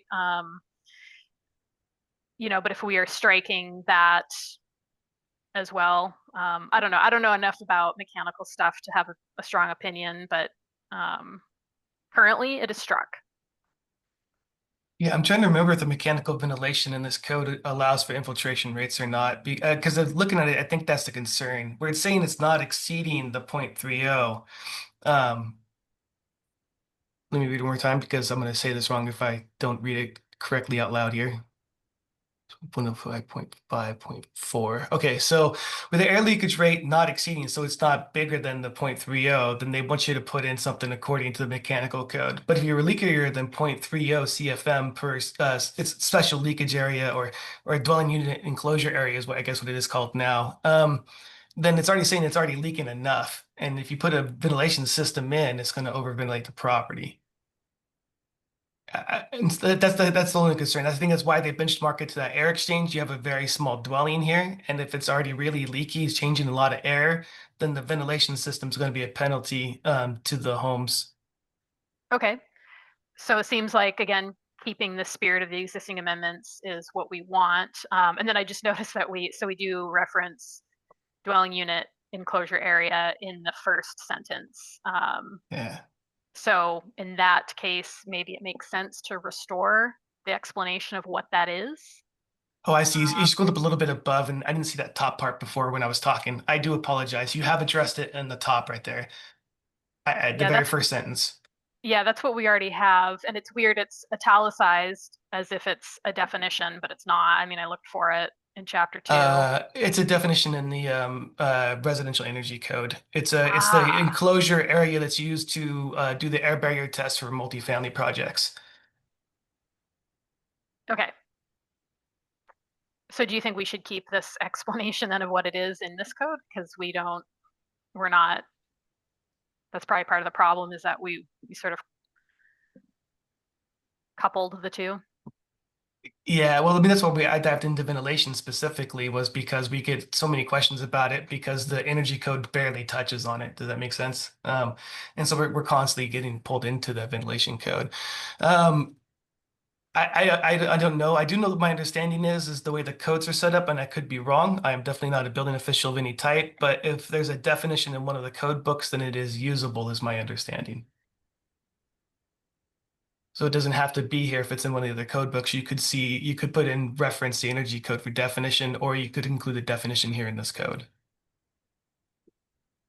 But my understanding, right, as you trickle down, as long as the definition resides in the IRC, the IMC, or the IECC versions of Washington, then you can use the definition. Okay. I don't think I've seen like a definition italicized and then gone to chapter 2 and not found it, because to me that's telling me that's a defined definition. And then In this code. then I guess you're Gotcha.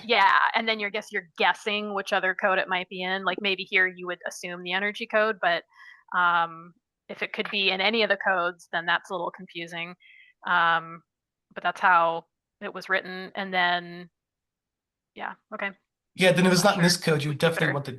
I'd say the sake for simplicity reasons. I know we don't like repeating ourselves a lot, but you would have to leave this code book to go to another. For the sake of enforcement purposes, having it here might help with clarification. Okay.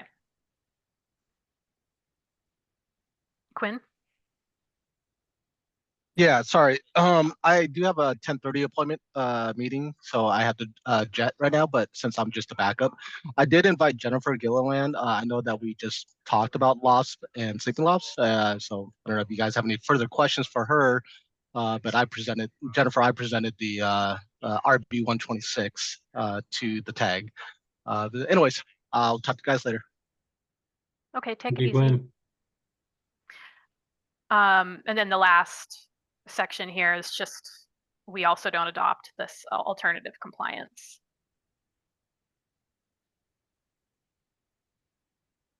And that's all I got for tiny houses.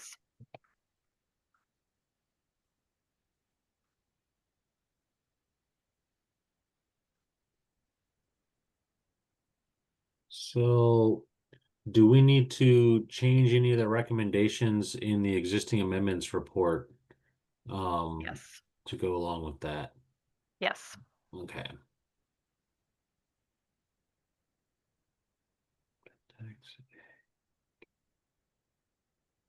Let me get in there and then I'll update the share.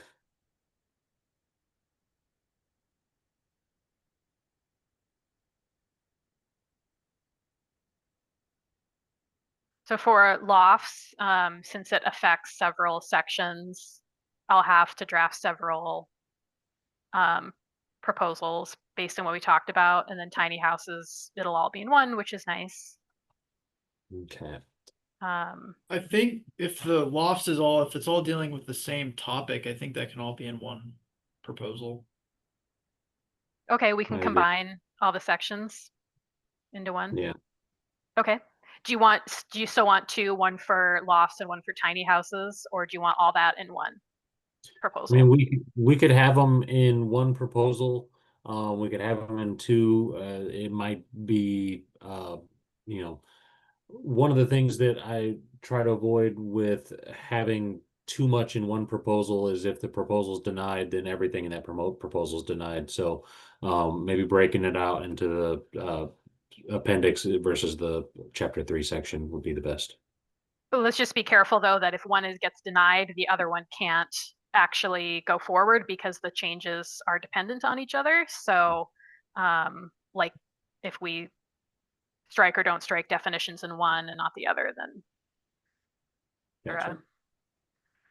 they're a bundle. If you think it's all like the same subject matter, you could do one, but we've had a couple times where proposals are sort of connected, but.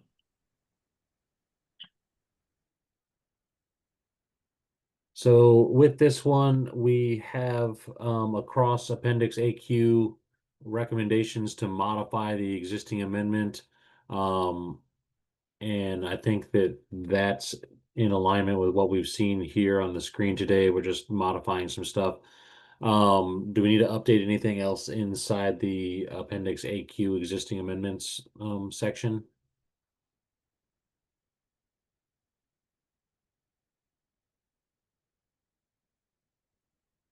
Because we're working on these simultaneously, would it be simpler if we number all of the tag proposals and then just in the comment section say what proposal number it corresponds to?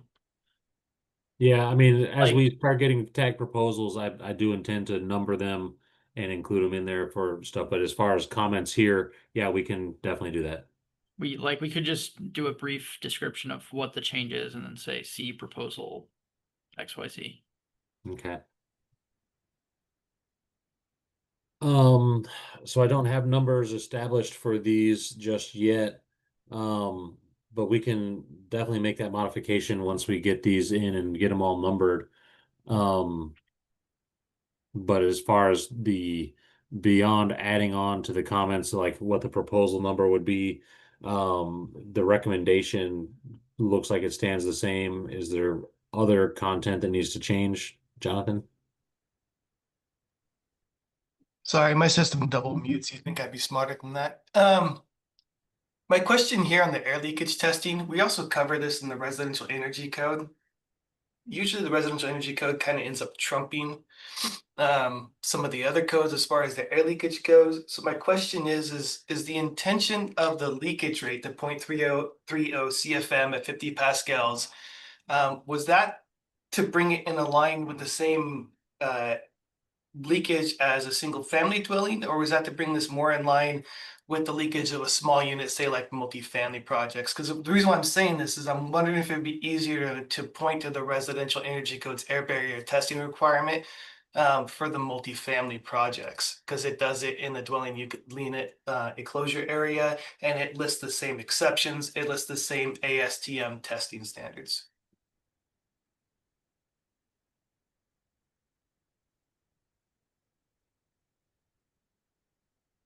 Not sure if these sections are meant to go hand in hand and they're not meant to, but I don't know if they've been correlated like you're speaking on.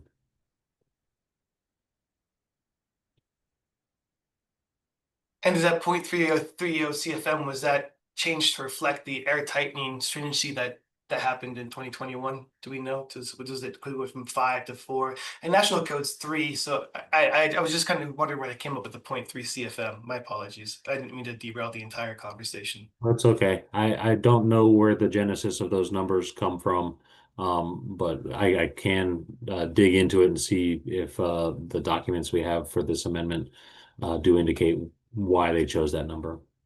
Yeah, I guess all I'm trying to avoid is having a difference in the air testing stringency here versus the energy code and having those conflict was all.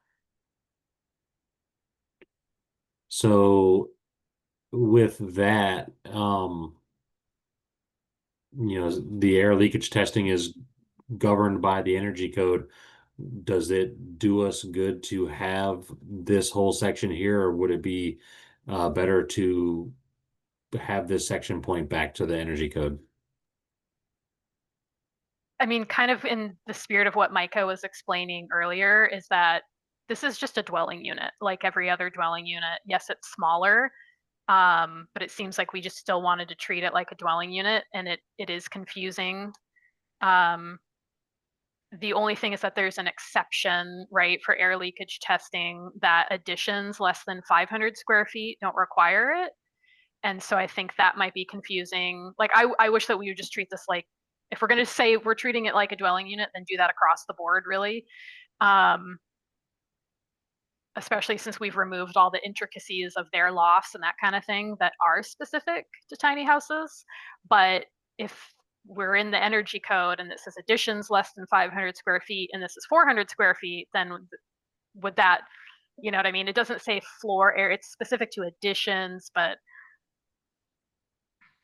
then are you doing no air leakage? And is that also fine for a tiny house? Maybe that's fine.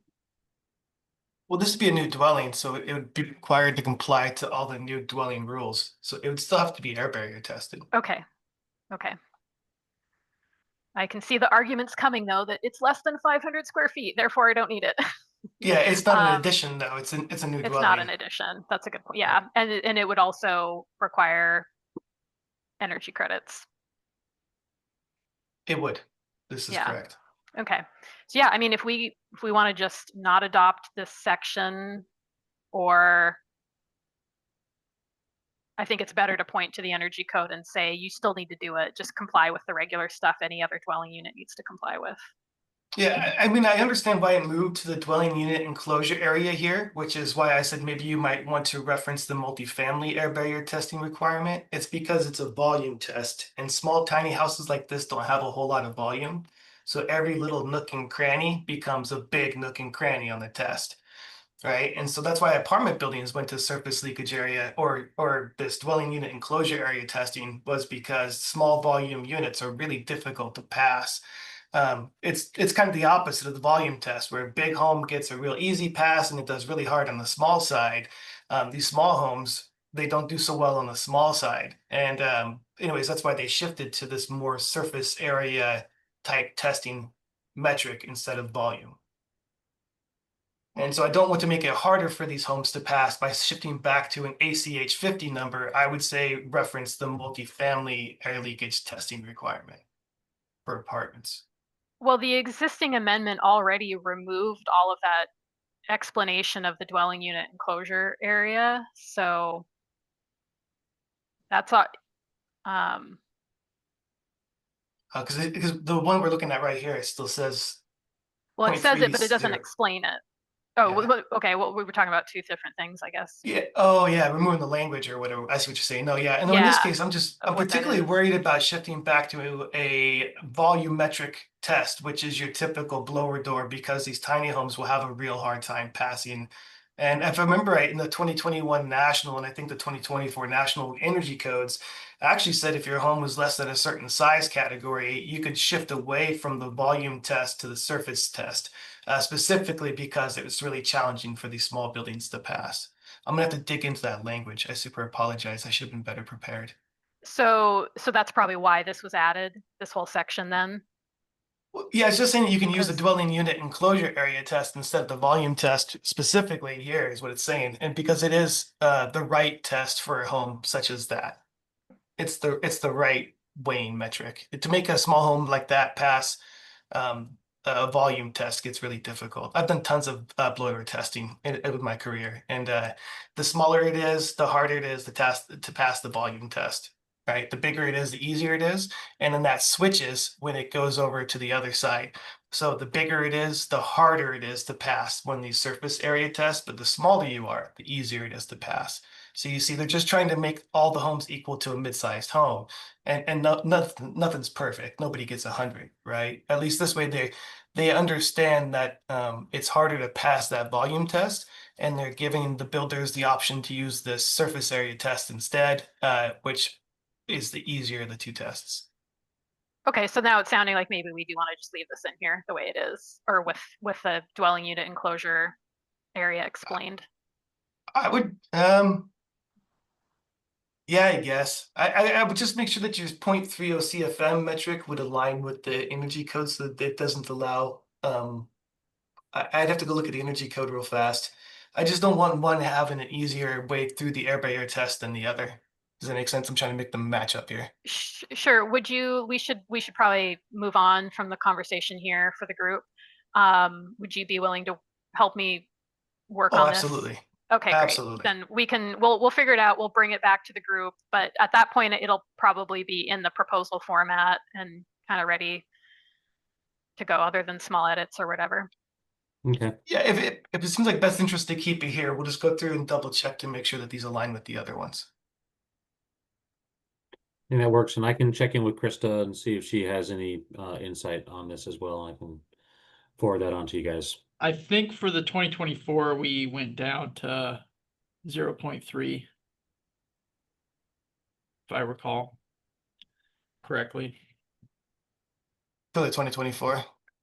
Yeah, but you'll have to look at the integrated draft and the proposals. I don't have the proposals, but I got the integrated draft on my desktop, and that's what I was kind of skipping to as we were talking. But I agree, for the interest of the group, we can figure out to make sure that the air sealing lines up appropriately, and we should move on. I don't want to hold everybody up on just this small topic. Okay. Before we move on to a break, I'll just make sure that we don't need to make any modifications to the lofts section recommendations for 333 in the 2021 amendments. Let's get to it.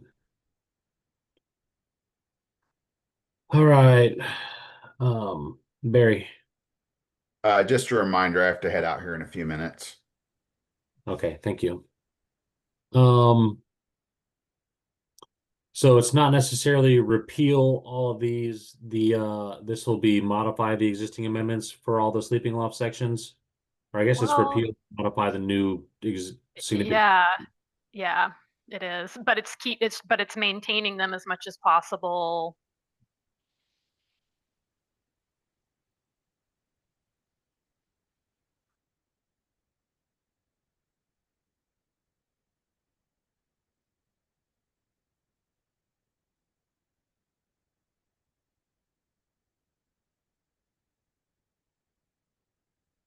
And the new loft section is 315.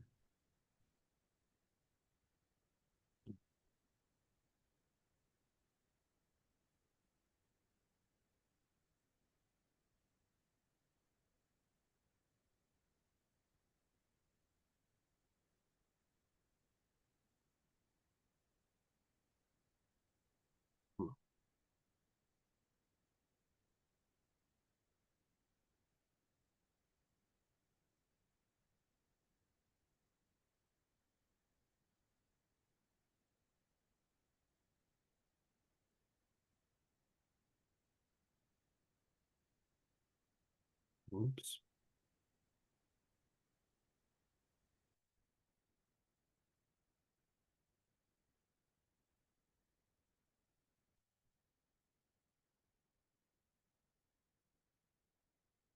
All right. With that, I think that the existing amendment report still has a couple little items to wrap up before we can entertain a motion to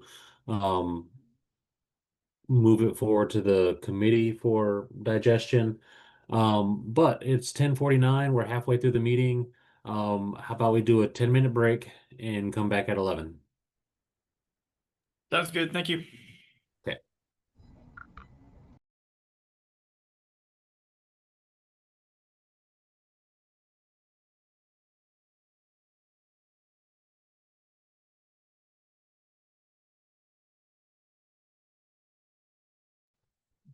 All right, welcome back, everybody. I hope it was a relaxing break. Before we wrap this one, I did get the proposal, or not, I guess the language from Mariko on section R302. What does it? Put it somewhere.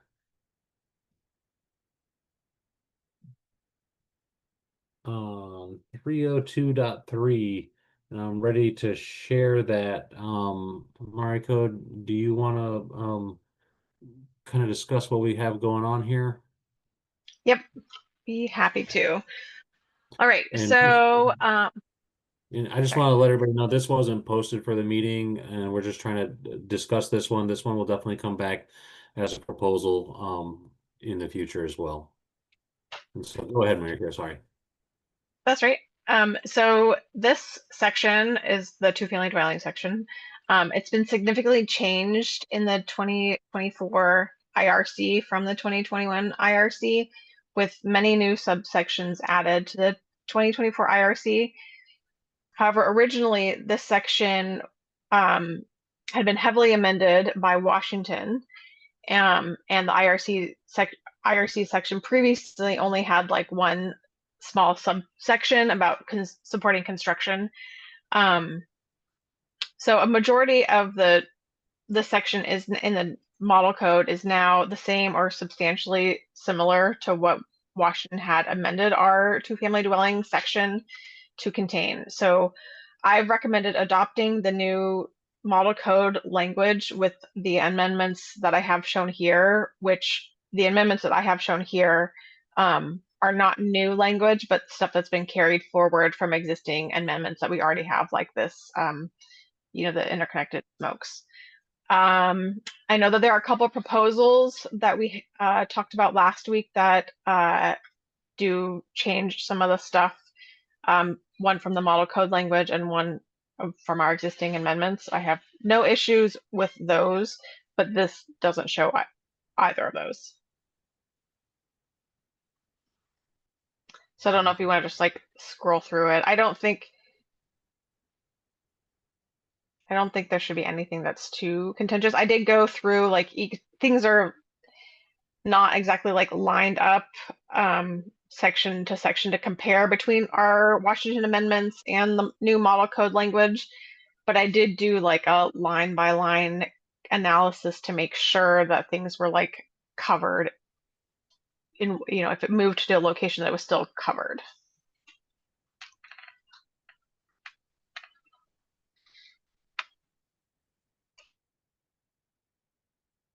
And so I guess up here in 302.3, So that what we have is model code language, and the strikeouts are strikeouts of model code language, and the underline would be Washington amendments, which they are based on existing amendments like this one here. okay. So Should be this one familiar. is the same. So we have an amendment 3023 for two family dwellings, and it's the attempt here is to, dang it, bring the existing amendment in its the same regulatory effect with a slight language change is what I'm seeing. Yeah, this section's really tricky because there are so many changes to the model code for this section for two-family dwellings. So, where we might have had an amendment to add something in one section, the model code might have added it to a different section. So we don't need a lot of our amendments because it's now covered under the model code language. Gotcha. I'm just trying to navigate to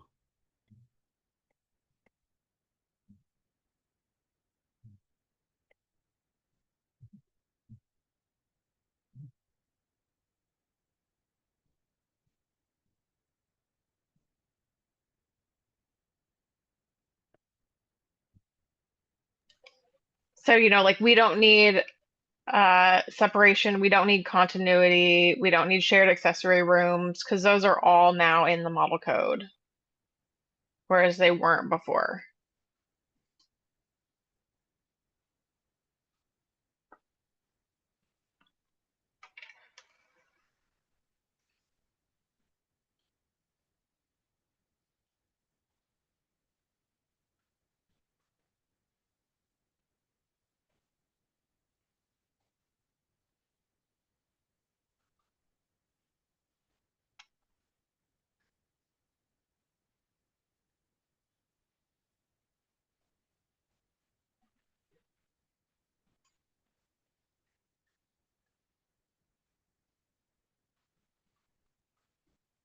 We have, this one is a modify existing amendment, which we're covering with that one.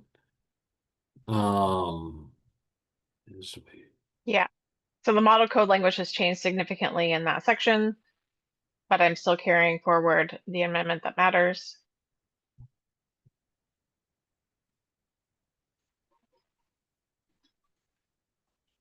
So like we have exceptions, we had amendments that are exceptions there.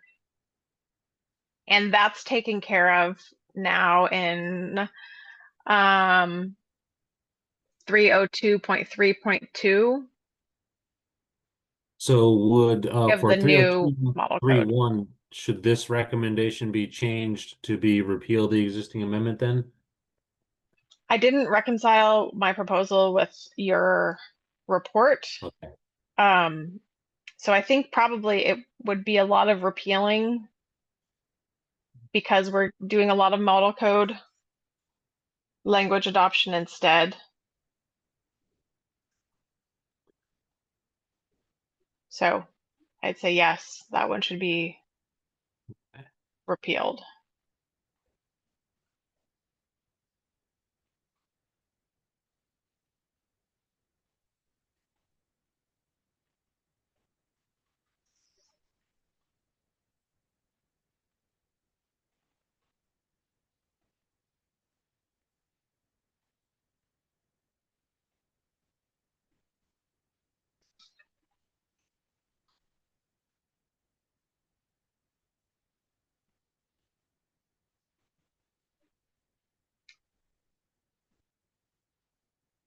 Okay. Looking down through here. 302. 302.3.1. So in what you have proposed here, recommending to repeal that existing amendment, which we have in here. And looks like that carries forward. Yeah. And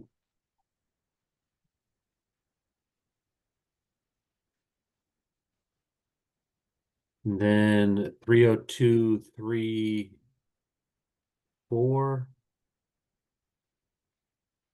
No amendment.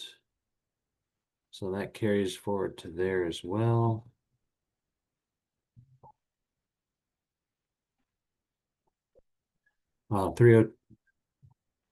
There is no, so what about this, so that's moving to 302.3.6, the openings protection. Yeah, so Angela, I think it was, has a proposal to strike 302.3.5. I didn't do anything in my proposal that would change the scope to that degree. Okay. So I think we'll talk about that there. I mean, if we strike that whole section, then 302.3.5 doesn't need to get changed, or it would still need to get changed to a different section. Okay. So we still want that openings protection between two family dwellings, but it's a different section.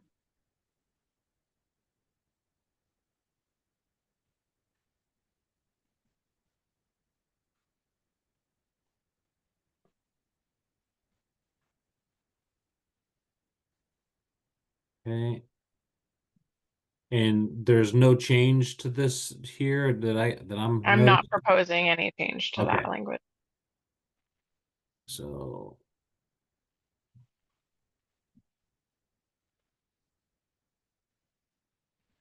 Okay.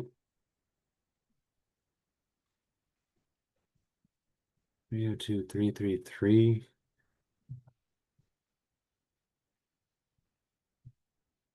And you feel that this one fits in, like, I'm not looking at the model code right at this moment. Does that one fit in there in the organization of the code? Like, my recommendation was to stick it in after vertical assemblies, but that's probably just because it's the closest section. I don't have a good read on why I suggested that specific location at the moment. So I stuck with having the organization talk about like the assemblies between the units themselves, like what to do about the walls and the floors, the horizontal and vertical assemblies. So those are the first sections through our 302.3.5. And then we start talking about like shared spaces and openings between them. And so that's where I thought that this section fit better. Okay. Color blue I used, but so we're okay with that if I change this to target 302.3.6, and then if the proposals go through and strike any sections, we'll renumber as appropriate. Yeah, I think it's after vertically stacked dwelling units or after supporting construction Oh, in the correct. new model code language sections. Or maybe you could say before shared accessory rooms, that might be clearer.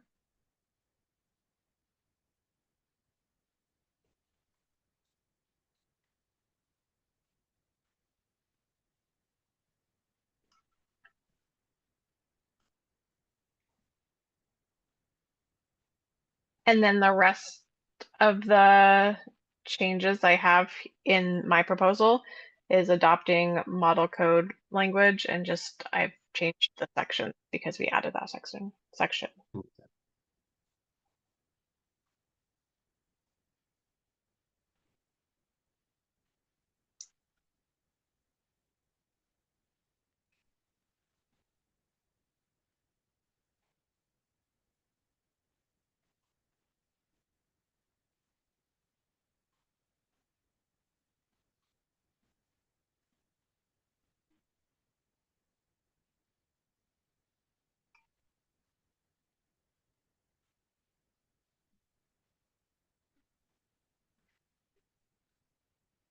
All right. Any other discussion on this topic?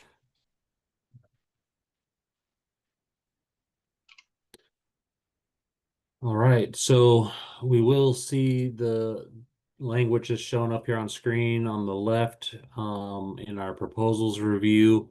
And so I think that we are looking good there. Before we wrap the agenda item, is there anything else in the existing amendments report we should touch on today that we don't have notes on already? I have a couple notes to change some things. Whoops.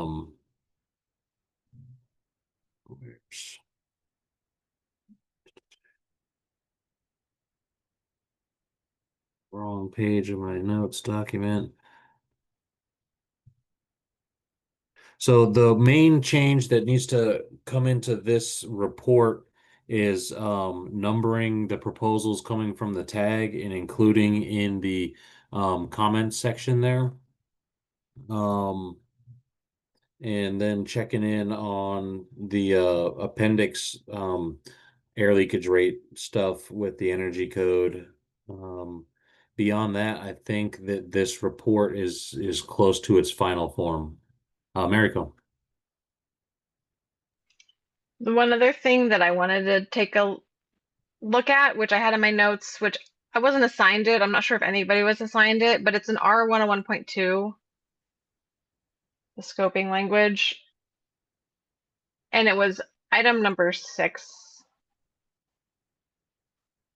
which is a model code change for a daycare facility with 5 or fewer persons of any age receiving care in a single family dwelling unit. So is allowed under this code when it has sprinklers. So and I think I had a note that this would require sprinklers in all of them, but that doesn't align with our family home childcare section and our exceptions for when sprinklers aren't needed. I believe that this will kind of be taken care of in discussion with the proposal that Angela has on this section, but happy to entertain discussion here. Did Angela's proposal talk about the daycare facility? I thought hers was just about adult family homes, but maybe I'm misremembering that. Just adult family. Okay. So then I guess let's chat some more on family home child care.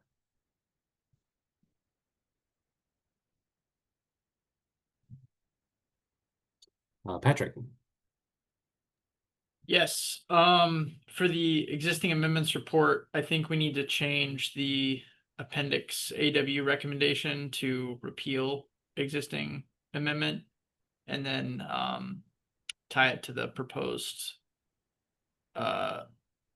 tag proposal for P2904.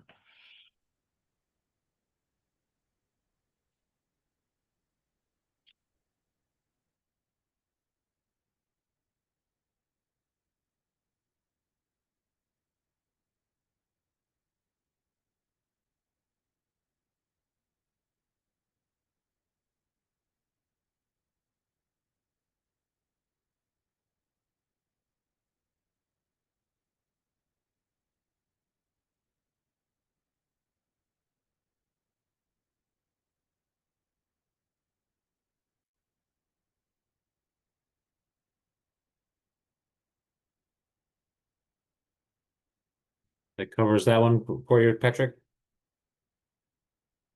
Yes, I think that's good. And then let's, I think, just double check P2904. I don't know if I changed anything there today.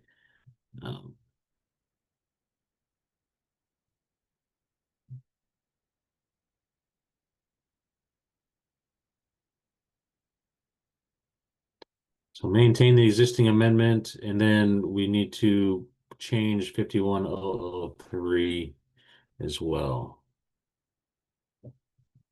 Because in the language you had, Patrick, there was no change to the P2904 stuff, only really, well, there is amendment there because we're changing in reference to the appendix back here. Let me open it up. and Yeah, just make- we changed references in 101, 51003, 102, 302, and then P2904. Okay.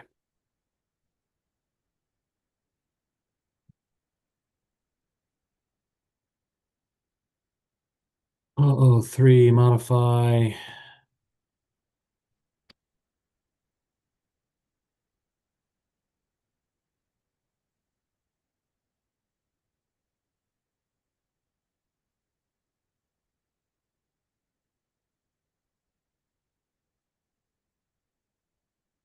We got 003, 101.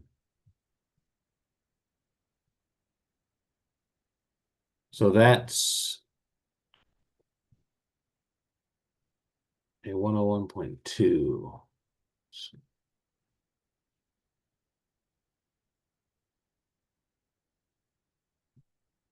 Okay.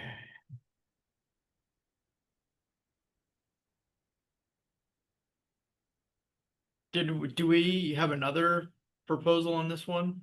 We do. It's Angela's proposal really addressing adult family homes. So this will be, two proposals on the same section on different topics.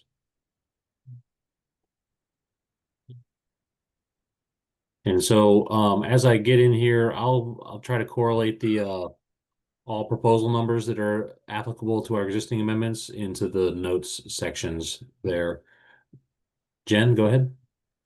Oh, we kind of skipped over Mariko's conversation about the daycare. So, Oh, I'm sorry. Yes. Angela, are you going to include those changes with your proposal, or do we need a second proposal to potentially strike that number 6? I think that's a separate proposal because it has to do with the existing amendments where mine was just a new code proposal. And I'm out of town between now and, well, I'm missing Thursday's meeting, so I don't have time to look at this any further. But when I was thinking about this, initially I was like, oh, well, maybe we can just use a pointer back to our family home childcare section, which talks about sprinklers. But then that kind of ignores the fact that this says of any age. So I didn't get a chance to think any further into that. But because this or is maybe also we dealing strike with it. those like adult daycares that we talked Yeah. about, right? Those daily. Yeah. Okay. Yeah, we So- definitely need to clean that up because we do have family home childcare.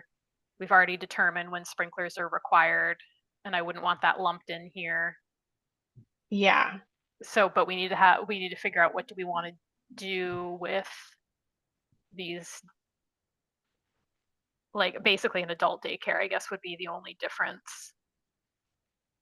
I mean, I'd be happy to draft a proposal if we're just going to strike this.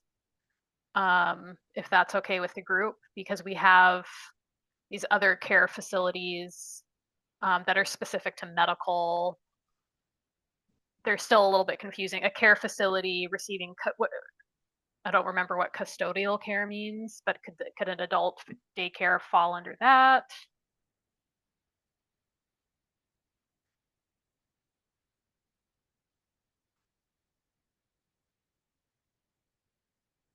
But yeah, I think we definitely don't want to apply this to foster home care or family home child care. So looking at like sections, the 2021 section 330 or 331, I think, for family home child care, and then also definitions. I don't have anything in here that identifies the age of what a child is. I do think that DCYF might have some definition of what they like an age limit. But is there any thoughts on a age limitation? Like maybe the of any age is the portion that could be modified to bring that in, but those are just my thoughts.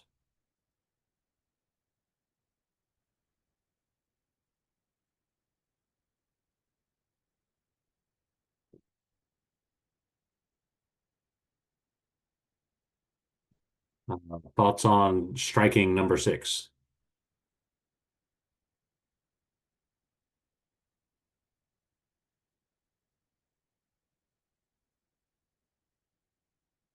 There any thoughts on? Go ahead. My initial thought is that sounds good. Easiest way to make sure we don't require inadvertently sprinklers in daycares. And are we concerned about adults during the day that, would they be able to get out? Probably more likely than adult family home patients.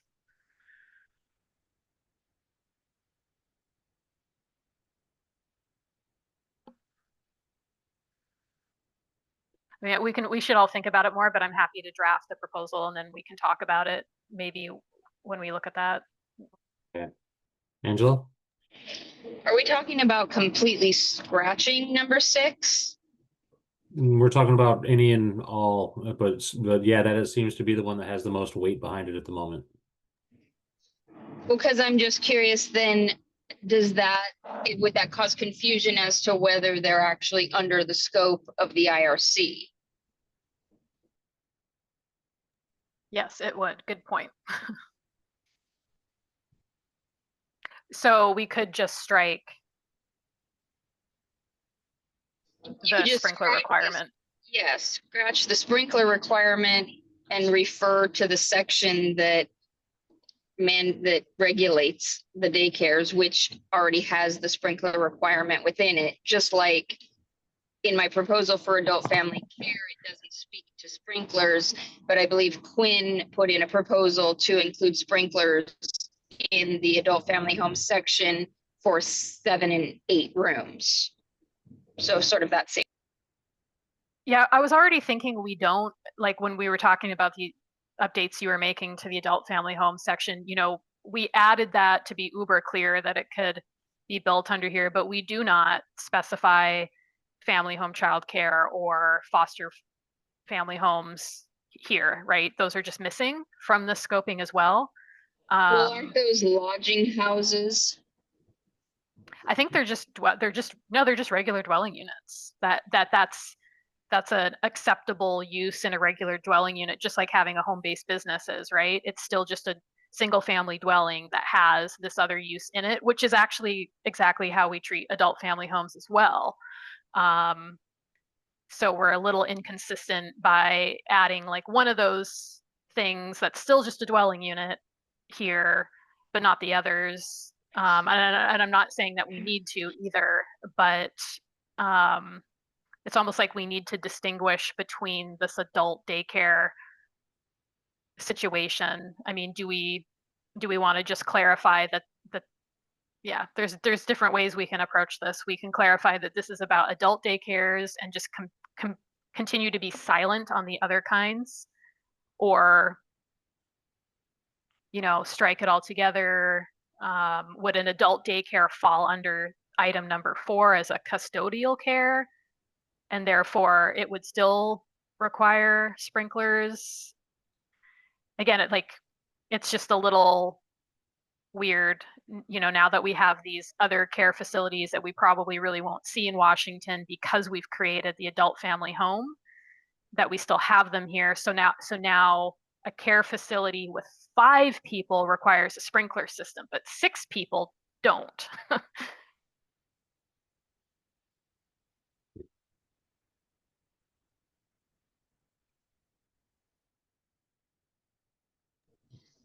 So daycare is a defined term, correct? Yes. There's like, I was just looking at them. Daycare's not, but there's family home child care, and then there's child daycare. So there's child care, comma, family home, and then child daycare. And then there's also a foster family home somewhere. yeah, and this was that misalignment I was talking about earlier with what's happening at the IRC versus what our Washington amendments are. Because yeah, they're adding daycare, but that doesn't align with the language that we've been using and that we have defined in chapter 2.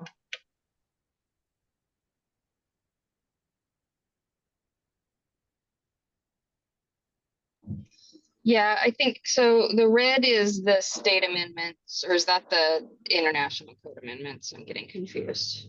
Well, it is state amendment, but it's also very, I can't track the genesis of this amendment. I don't have any code proposal that is the origin point for this language here. This just appeared in the 2021 code, and I'm not sure how it got there. So I think that there was some new sections in the 2021 code added in there that kind of muddied the water a little bit, and somebody tried to clarify it, but it became confusing, especially for the daycare facility, where we have these conflicting statutes and other departments that are licensing daycare facilities for children. I mean, the of any age portion seems to be kind of confusing to me. But if it's without a fire sprinkler system, like I think that this is one that like this whole section needs a cleaning for sure. Well, so number 1 through number 5 has been explained before, that the only change we made was we added the sprinkler system requirement, because those are base code requirements, but in the base code, a sprinkler is already required. So that's why that language was altered on those. But my question is, number 6 is new to the 24 base code, is that correct? No. Or that's a state amendment? No, well, no. So, 1 and let's see, 1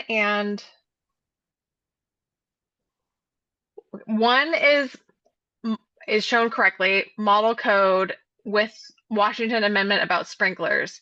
Number 2 and number 3, we took the IRC's number 2 and split it into 2 different ones to deal with 1 or 2 guest rooms and 3 to 5 guest rooms.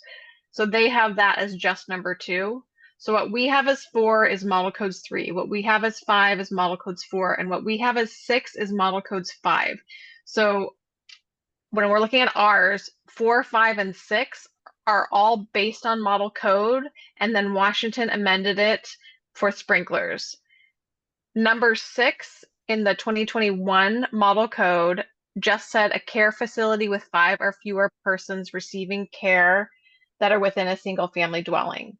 So the 2024 change is to add day in front of care and of any age before receiving care. So the model code number 3, 4, and 5 talk about people receiving custodial care, medical care, and daycare is basically like the 3 that are in the model code. And we add the sprinkler. So we need to fix 6 because oops, our daycares don't all require sprinklers. Yeah. And so we do need to we need a proposal for that. And then I guess the other question that's being discussed is, do we want to include adult daycare? Is that, because that's what the OCH basically says. Yeah. Okay. That was Right. that was like the point of the proposal in the 2024. Yeah, so this is going to need some work. And I guess, Jen, did you say you were going to maybe take a shot at it? Yeah, I can. I think, I mean, I was willing to take it on when it was just crossing out one whole section and it was easy.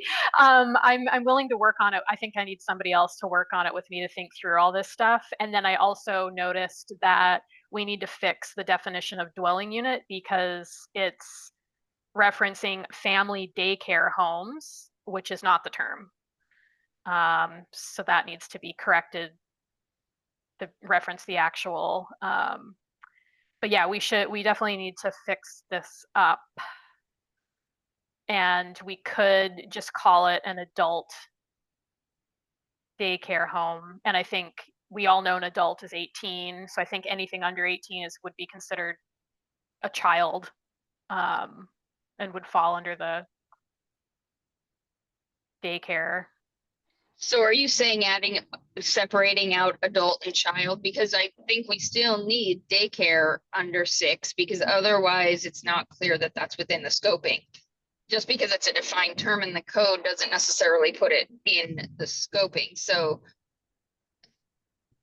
you know what I mean? So I think, yeah, we almost need to add another one. So if we want to keep this one for that adult daycare facilities with 5 or fewer can be built under the IRC and require fire sprinklers, or don't require fire sprinklers, but maybe we add, a family childcare can be built under the IRC, but we don't say anything about sprinklers like we're going to do for adult family homes.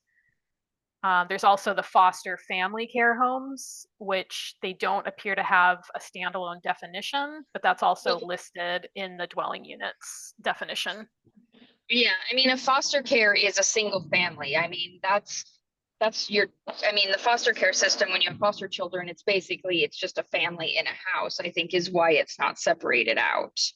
They're not renting. They're not paying to be there.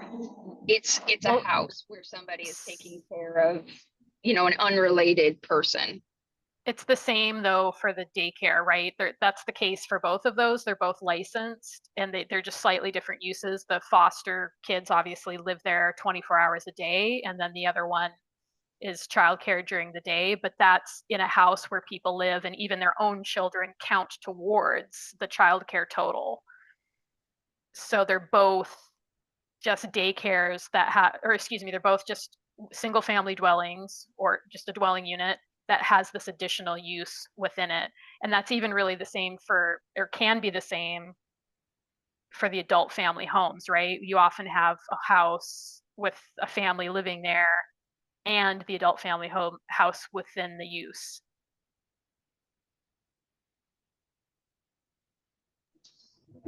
Yeah, I don't necessarily think the foster family needs to be listed anywhere. It's not necessarily considered a home business or running the structure as a business, as adult family homes and family daycare are. But yeah, I do have see customers. You have customers coming in, basically, they're clients. Right, not a foster home though. Right. Yeah, so I agree that we could maybe split out I guess I'll help you look at this. When do we have to have this done by? We want to have all of this proposal work done by mid next month at the latest. As soon as we can get it done early in the month, it would be awesome if we could finish it by the 5th of September, which is essentially 2 weeks from now. But Well, there is I just room to go. mean when Jen and I get this put together to bring back, is that for like this Thursday or next Oh, week? no. Like the 26th is when we're gonna start reviewing proposals. If it's not ready, I mean, we're dedicating everything after this week to proposal review and making recommendations. So I'd say the 28th would be the first day I'd really, this is a more in-depth topic than a lot of the stuff we've talked about for minor proposal revisions. I think the 28th or the 2nd of September would be an appropriate day to bring this one back. Okay, yeah, I can work with you on this, Jen, to come up maybe with some options. Great. I'll think through it more in the meantime. Yeah, me too. Okay. Thanks, Mariko.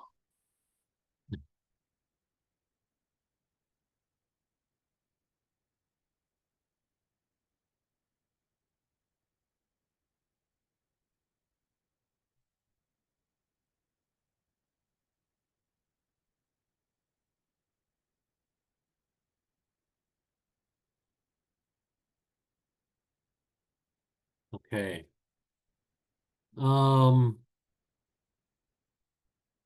Sounds like we are, for the most part, doing okay with the existing amendment report. So just to recap what I've got on my list to update on this one, is tag proposal numbers. So I know that most of the documents we looked at today aren't on proposal forms, but I will number the topics with a proposal number, and then we can insert that into this report.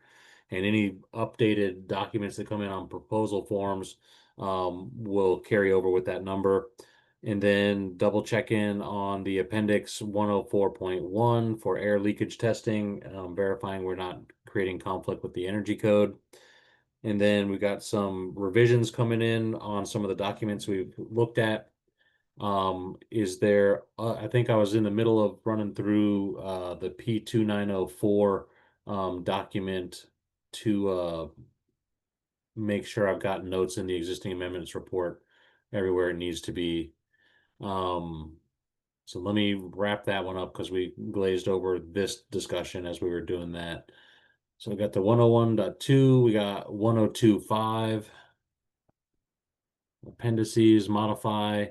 I'm gonna add in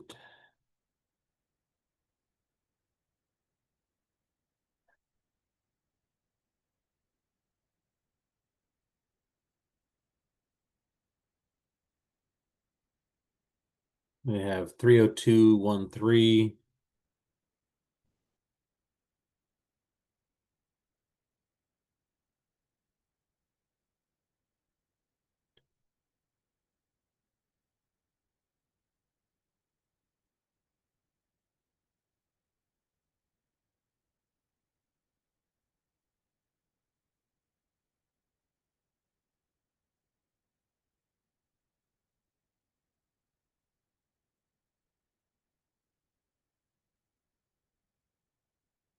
Two nine oh four, which I think we've already hit. Note there.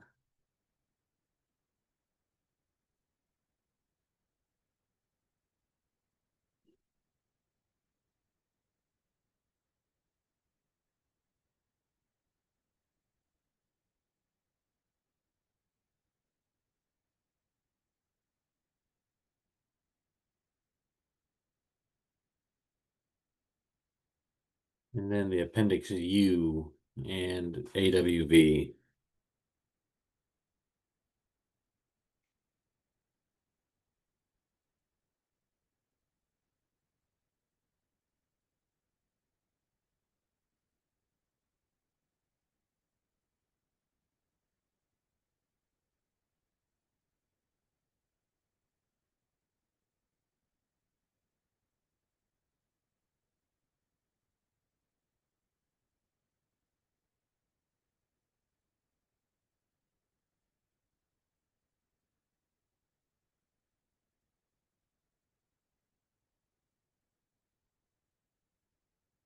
I think that covers all of that proposal.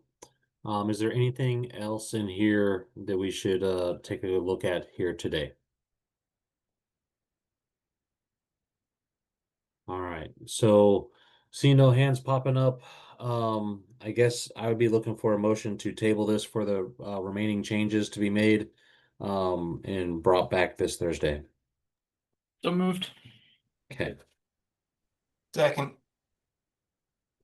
Okay, do I hear any discussion?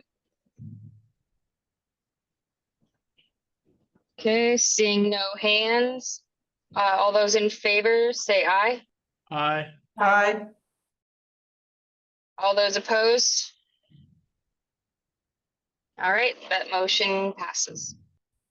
And so the goal for next week will be to hit this briefly at the outset of the meeting and hopefully make a recommendation to the BFRW with this one. So bringing back final changes next week. Or not, sorry, this Thursday.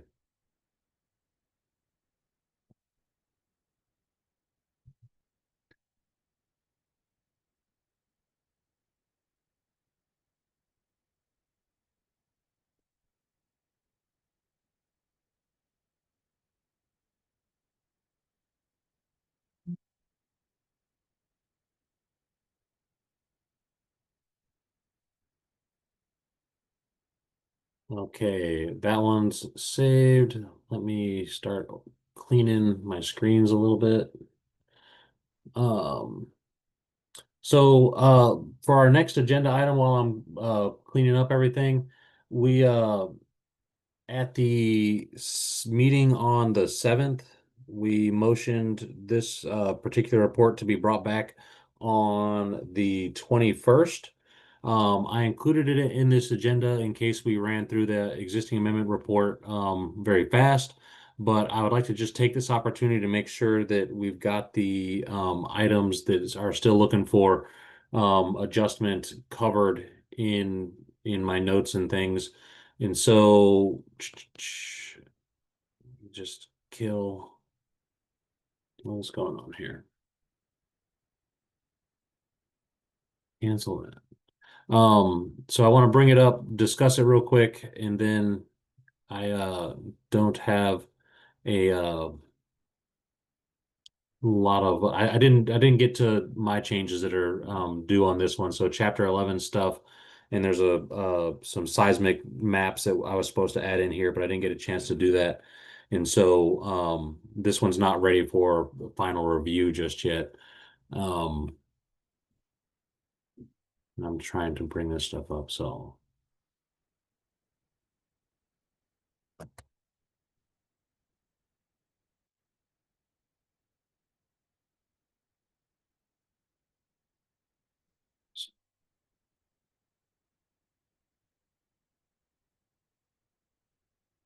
all right.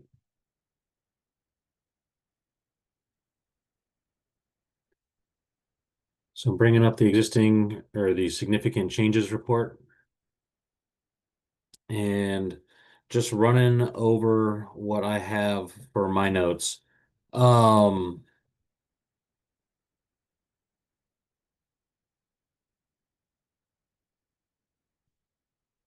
got a note in here to fix a reference to 325.1.1. We'll run through it and look.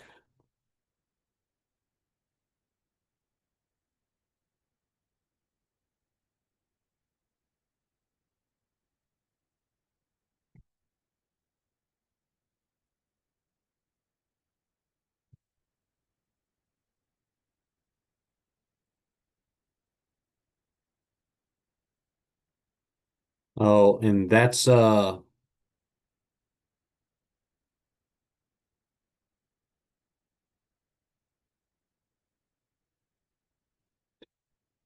I got to change the recommendation in here based on the notes, and then my note says to correlate to the 2021 code. I think this is the section that Annie did work on, right? Yes. So our recommendation is to like combine the model code and the existing amendment. Right, so I've got a yes in here for an amendments needed to it. And I think just the note is to combine, yeah, just like you said, Patrick, so.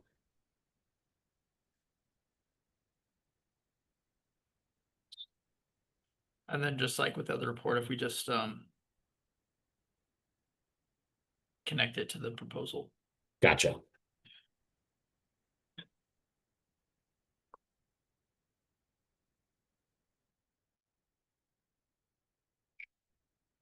It's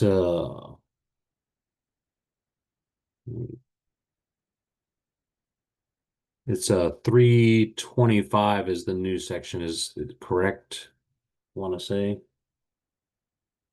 Yes, it is. Okay.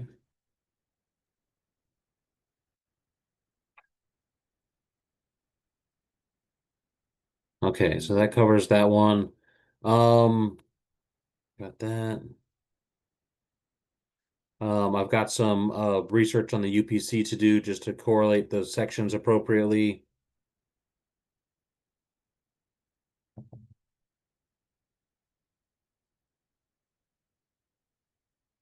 I've got to look at the radon testing stuff still from we had a 2021 BIAW emergency rule request. I wanted to go back and look at that. And adding the seismic maps to section 301 or the appropriate sections in 301 just to make the changes in the maps clear. And then the chapter 11 changes, we discussed not making those changes across the board this code cycle. And so that would be changing the recommendations in this report, mainly in the definition section, but I was going to scrub it for the other sections as well. Is there other content in this report that anybody would like to discuss today before we bring it back this Thursday? If there's any other proposals that are tied to this one, we should just connect it. I'll make sure to bring all those in there. Just make another note. And then it sounds like that's probably not going to be ready for this Thursday. I mean, I think that I can get this done. I mean, I'll have the rest of the day today, and then I have to just get her done and post it by 9 a.m. tomorrow to get it in there. I can try that. I'm trying to get it there. And busy so, afternoon. Yeah, it's a busy afternoon. It'll probably be a little bit of a late night as well. So, but that's my goal is to get it done, with the schedule not getting updated to extend more time. This is what I have in front of me to get done. So, I'm trying to get it done.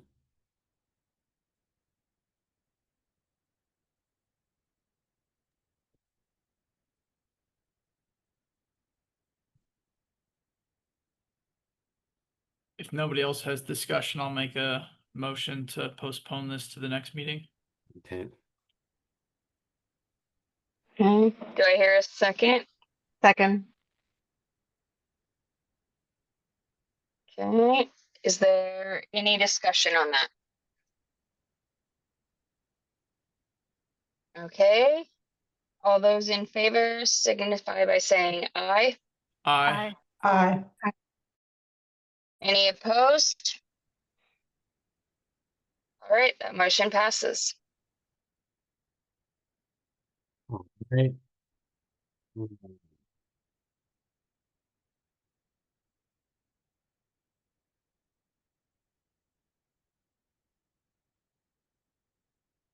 And then that takes us to any other business for today. I see some hands up, Mariko. I just wanted to kind of get an understanding of what's happening with the proposals that we heard from proponents last Wednesday, and that we're bringing those back next Tuesday. Is that correct? For discussion? Correct. And then are we letting them know that we're going to be discussing it next Tuesday in case we have more questions for them, or I'm not sure how that process usually works. Yeah, so we'll be shooting out notices to those folks, and we'll try to get those out here tomorrow so that they can have plenty of time to plan for that one. I did have that open earlier. I'm opening it up right now.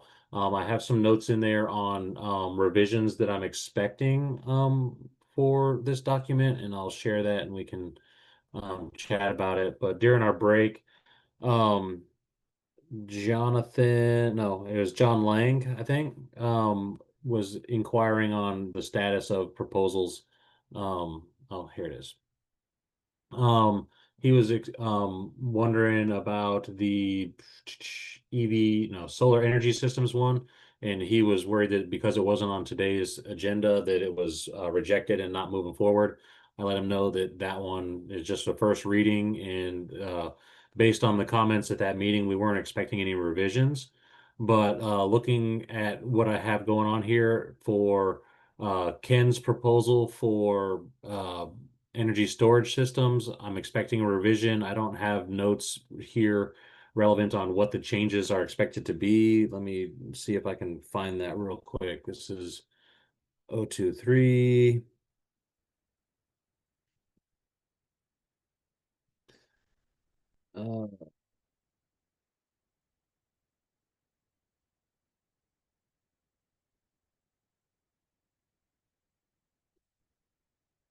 Oh, Ken had some revisions. I don't have an awesome note on what exactly that revision is, but it looks like it's, this proposal is based on 2027 language.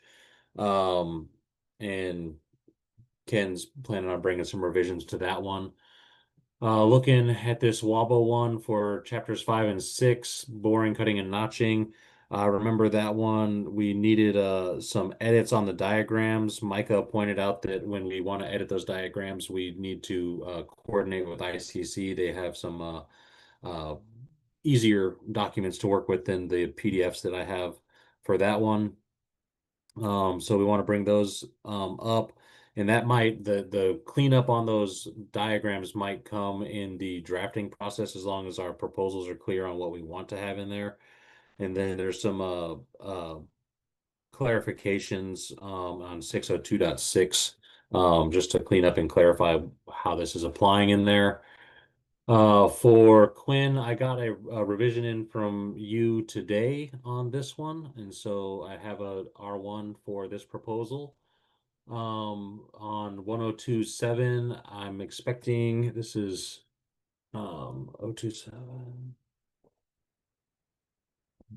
It looks like on this one there's a number 2 that's going to be struck and updating the reference standard section and adding a local adoption clarification to this one. So I'm expecting a revision on that one.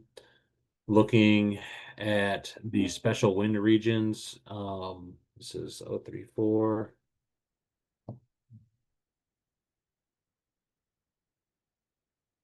There were some questions on there, and I have a note on here that I'm expecting a revision, but I'd have to go back and listen to the meeting to see specifically what I'm expecting there. And then for carbon monoxide alarms on 039,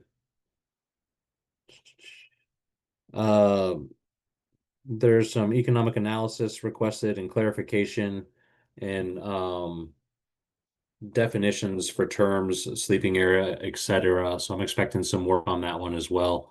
Beyond that, I think we're bringing back all the proposals in their original format to the meeting on Tuesday. Go ahead, Patrick. Yeah, so the first thing I was going to say, if we can send out email reminders to all the proponents that we're planning on acting on the proposals next Tuesday, and for any revisions that we're expecting, that probably needs to come in Friday, I'm guessing, because you've got to post it Monday morning. Yes. So we can reach out to all proponents that I'm expecting these revisions from to let them know, hey, I'd need this by Friday, please. And then we'll be letting everybody know. I guess as far as letting everybody know, I'd ask the group, what do you think the likelihood of going through every single one of these on Tuesday and making a recommendation? My question is based on is it appropriate to ask everybody here at the bottom of our list to show up if we don't necessarily think we can make it to those proposals on Tuesday? I mean, I think we managed to get through everything first hearing last week. And so I think most questions and stuff should be addressed. So I think a majority of these will probably, and there was a number that were withdrawn. So I think we should be able to get through everything on Tuesday, unless there's something new that comes up that needs fixed, and then we can bring it back on Thursday. Okay. Annie, go ahead. Will we have a quorum on Tuesday? I know I won't be here on Tuesday to get business done. That I don't know for sure. But right now we've got 3 extra seats occupied, and we did kind of set out the Tuesdays and Thursdays for the duration of the work we're doing at the moment. And so I'm expecting quorum, but we can pull the tag and see if there's any conflicts that have arisen since that original setting of their schedule.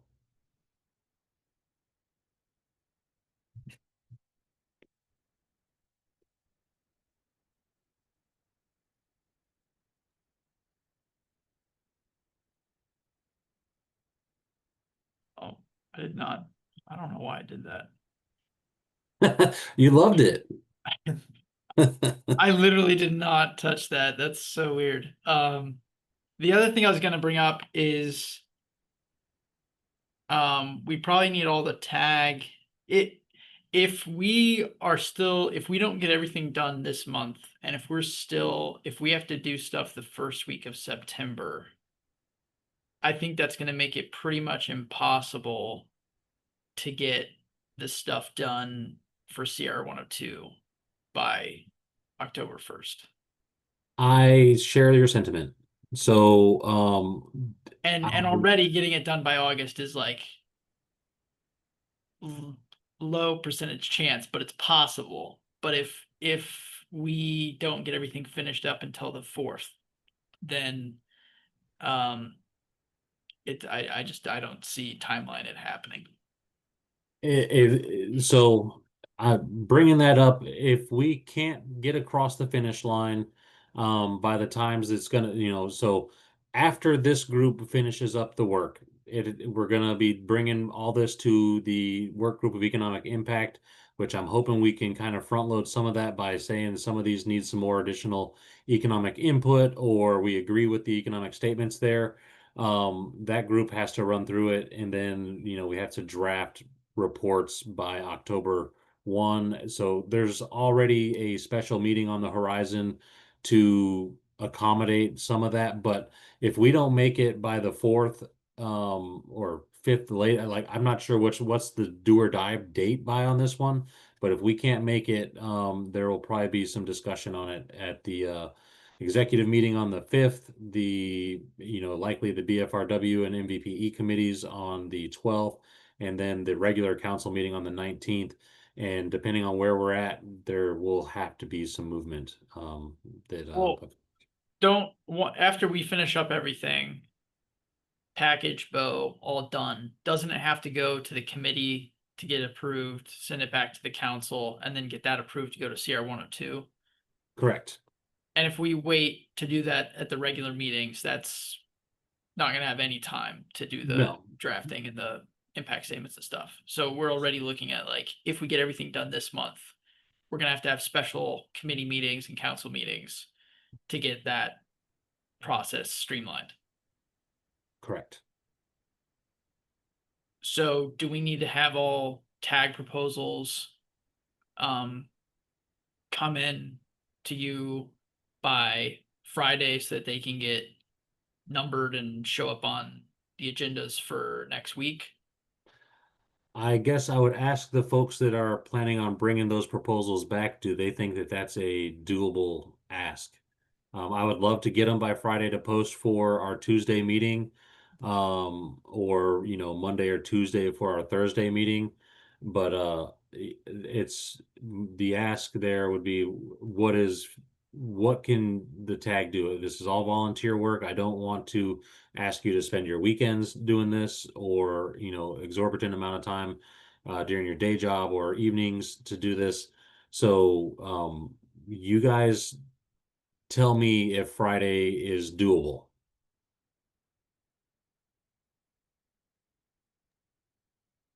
I mean, I have one that I'm working on. I can't speak for Jen, but I can give it my best shot.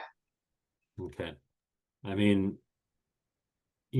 as we get to these, critical times, we can only do the best that we can do. And, we'll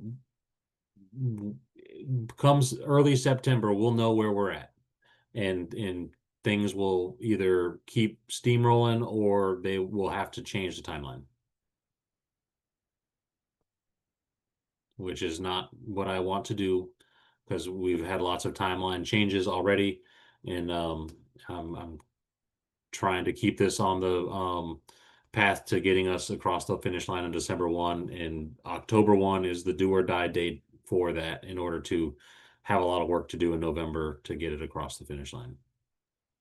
So are we talking about for Friday? Are we talking about for these proposals that we're looking at, not the reports proposals? We are, so what is being talked about is the proposals coming in from the tag. So a lot of the stuff we looked at today has the language mostly done. But for example, that 101.2 proposal where we're talking about the exceptions in there sounds like it might, garner some lengthy discussion. Before we, I guess, continue, could we entertain a motion to extend this meeting a little bit? Motion to extend till 12:05. Okay. Second. Yeah, second. Is there any discussion? All right, those in favor signify by saying aye. Aye. All right, those opposed? Okay, we've got a minute or so left. All right. So I'm sorry, I completely lost my train of thought there, but bringing this in on Friday for the proposals discussed today, is what is being talked about right now. And my ask is, I think most of these are going to come in with the technical language, changes that we discussed today, pretty easy. The other components there are like, what are the economic impacts and other, form field questions there. If the tag can bring them in on Friday, that's great. We may need to bring them in and have them for next Thursday's meeting, which is the 28th. I guess give me what you can get as soon as possible, and we'll handle things as we can get to them. And then here by the end of next week, we will know where we're at with this going forward.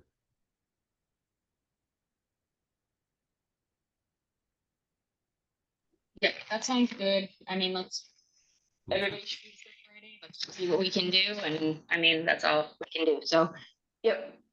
All right. Ron, I see you're unmuted. Oh, yeah, no, I'm finally done looking for artifacts, so I'm back Okay. to, Welcome back to the end. where I can talk. But I've been listening to you guys and some very good constructive debate. I kept my mouth shut because I didn't know I had anything of value to add, but you guys beat them all up pretty good. All right. Well, I appreciate you being able to attend. Anything else before we run out? So that's, I guess, all we have for the moment. So I want to thank everybody here for their dedication and time. And I know we're asking a lot in a little bit of time. And so I respect and appreciate everybody greatly for the inputs that are coming in at the moment. So don't think it's underappreciated. And with that, I'll turn it over to Angela to lead us out the door. Okay, I don't need a moment of motion. Right? Nope. Okay. All right. So we will adjourn the meeting for today. See everybody on Thursday. So Thank you. thank you. Yeah. Thanks, everybody. Have a great afternoon.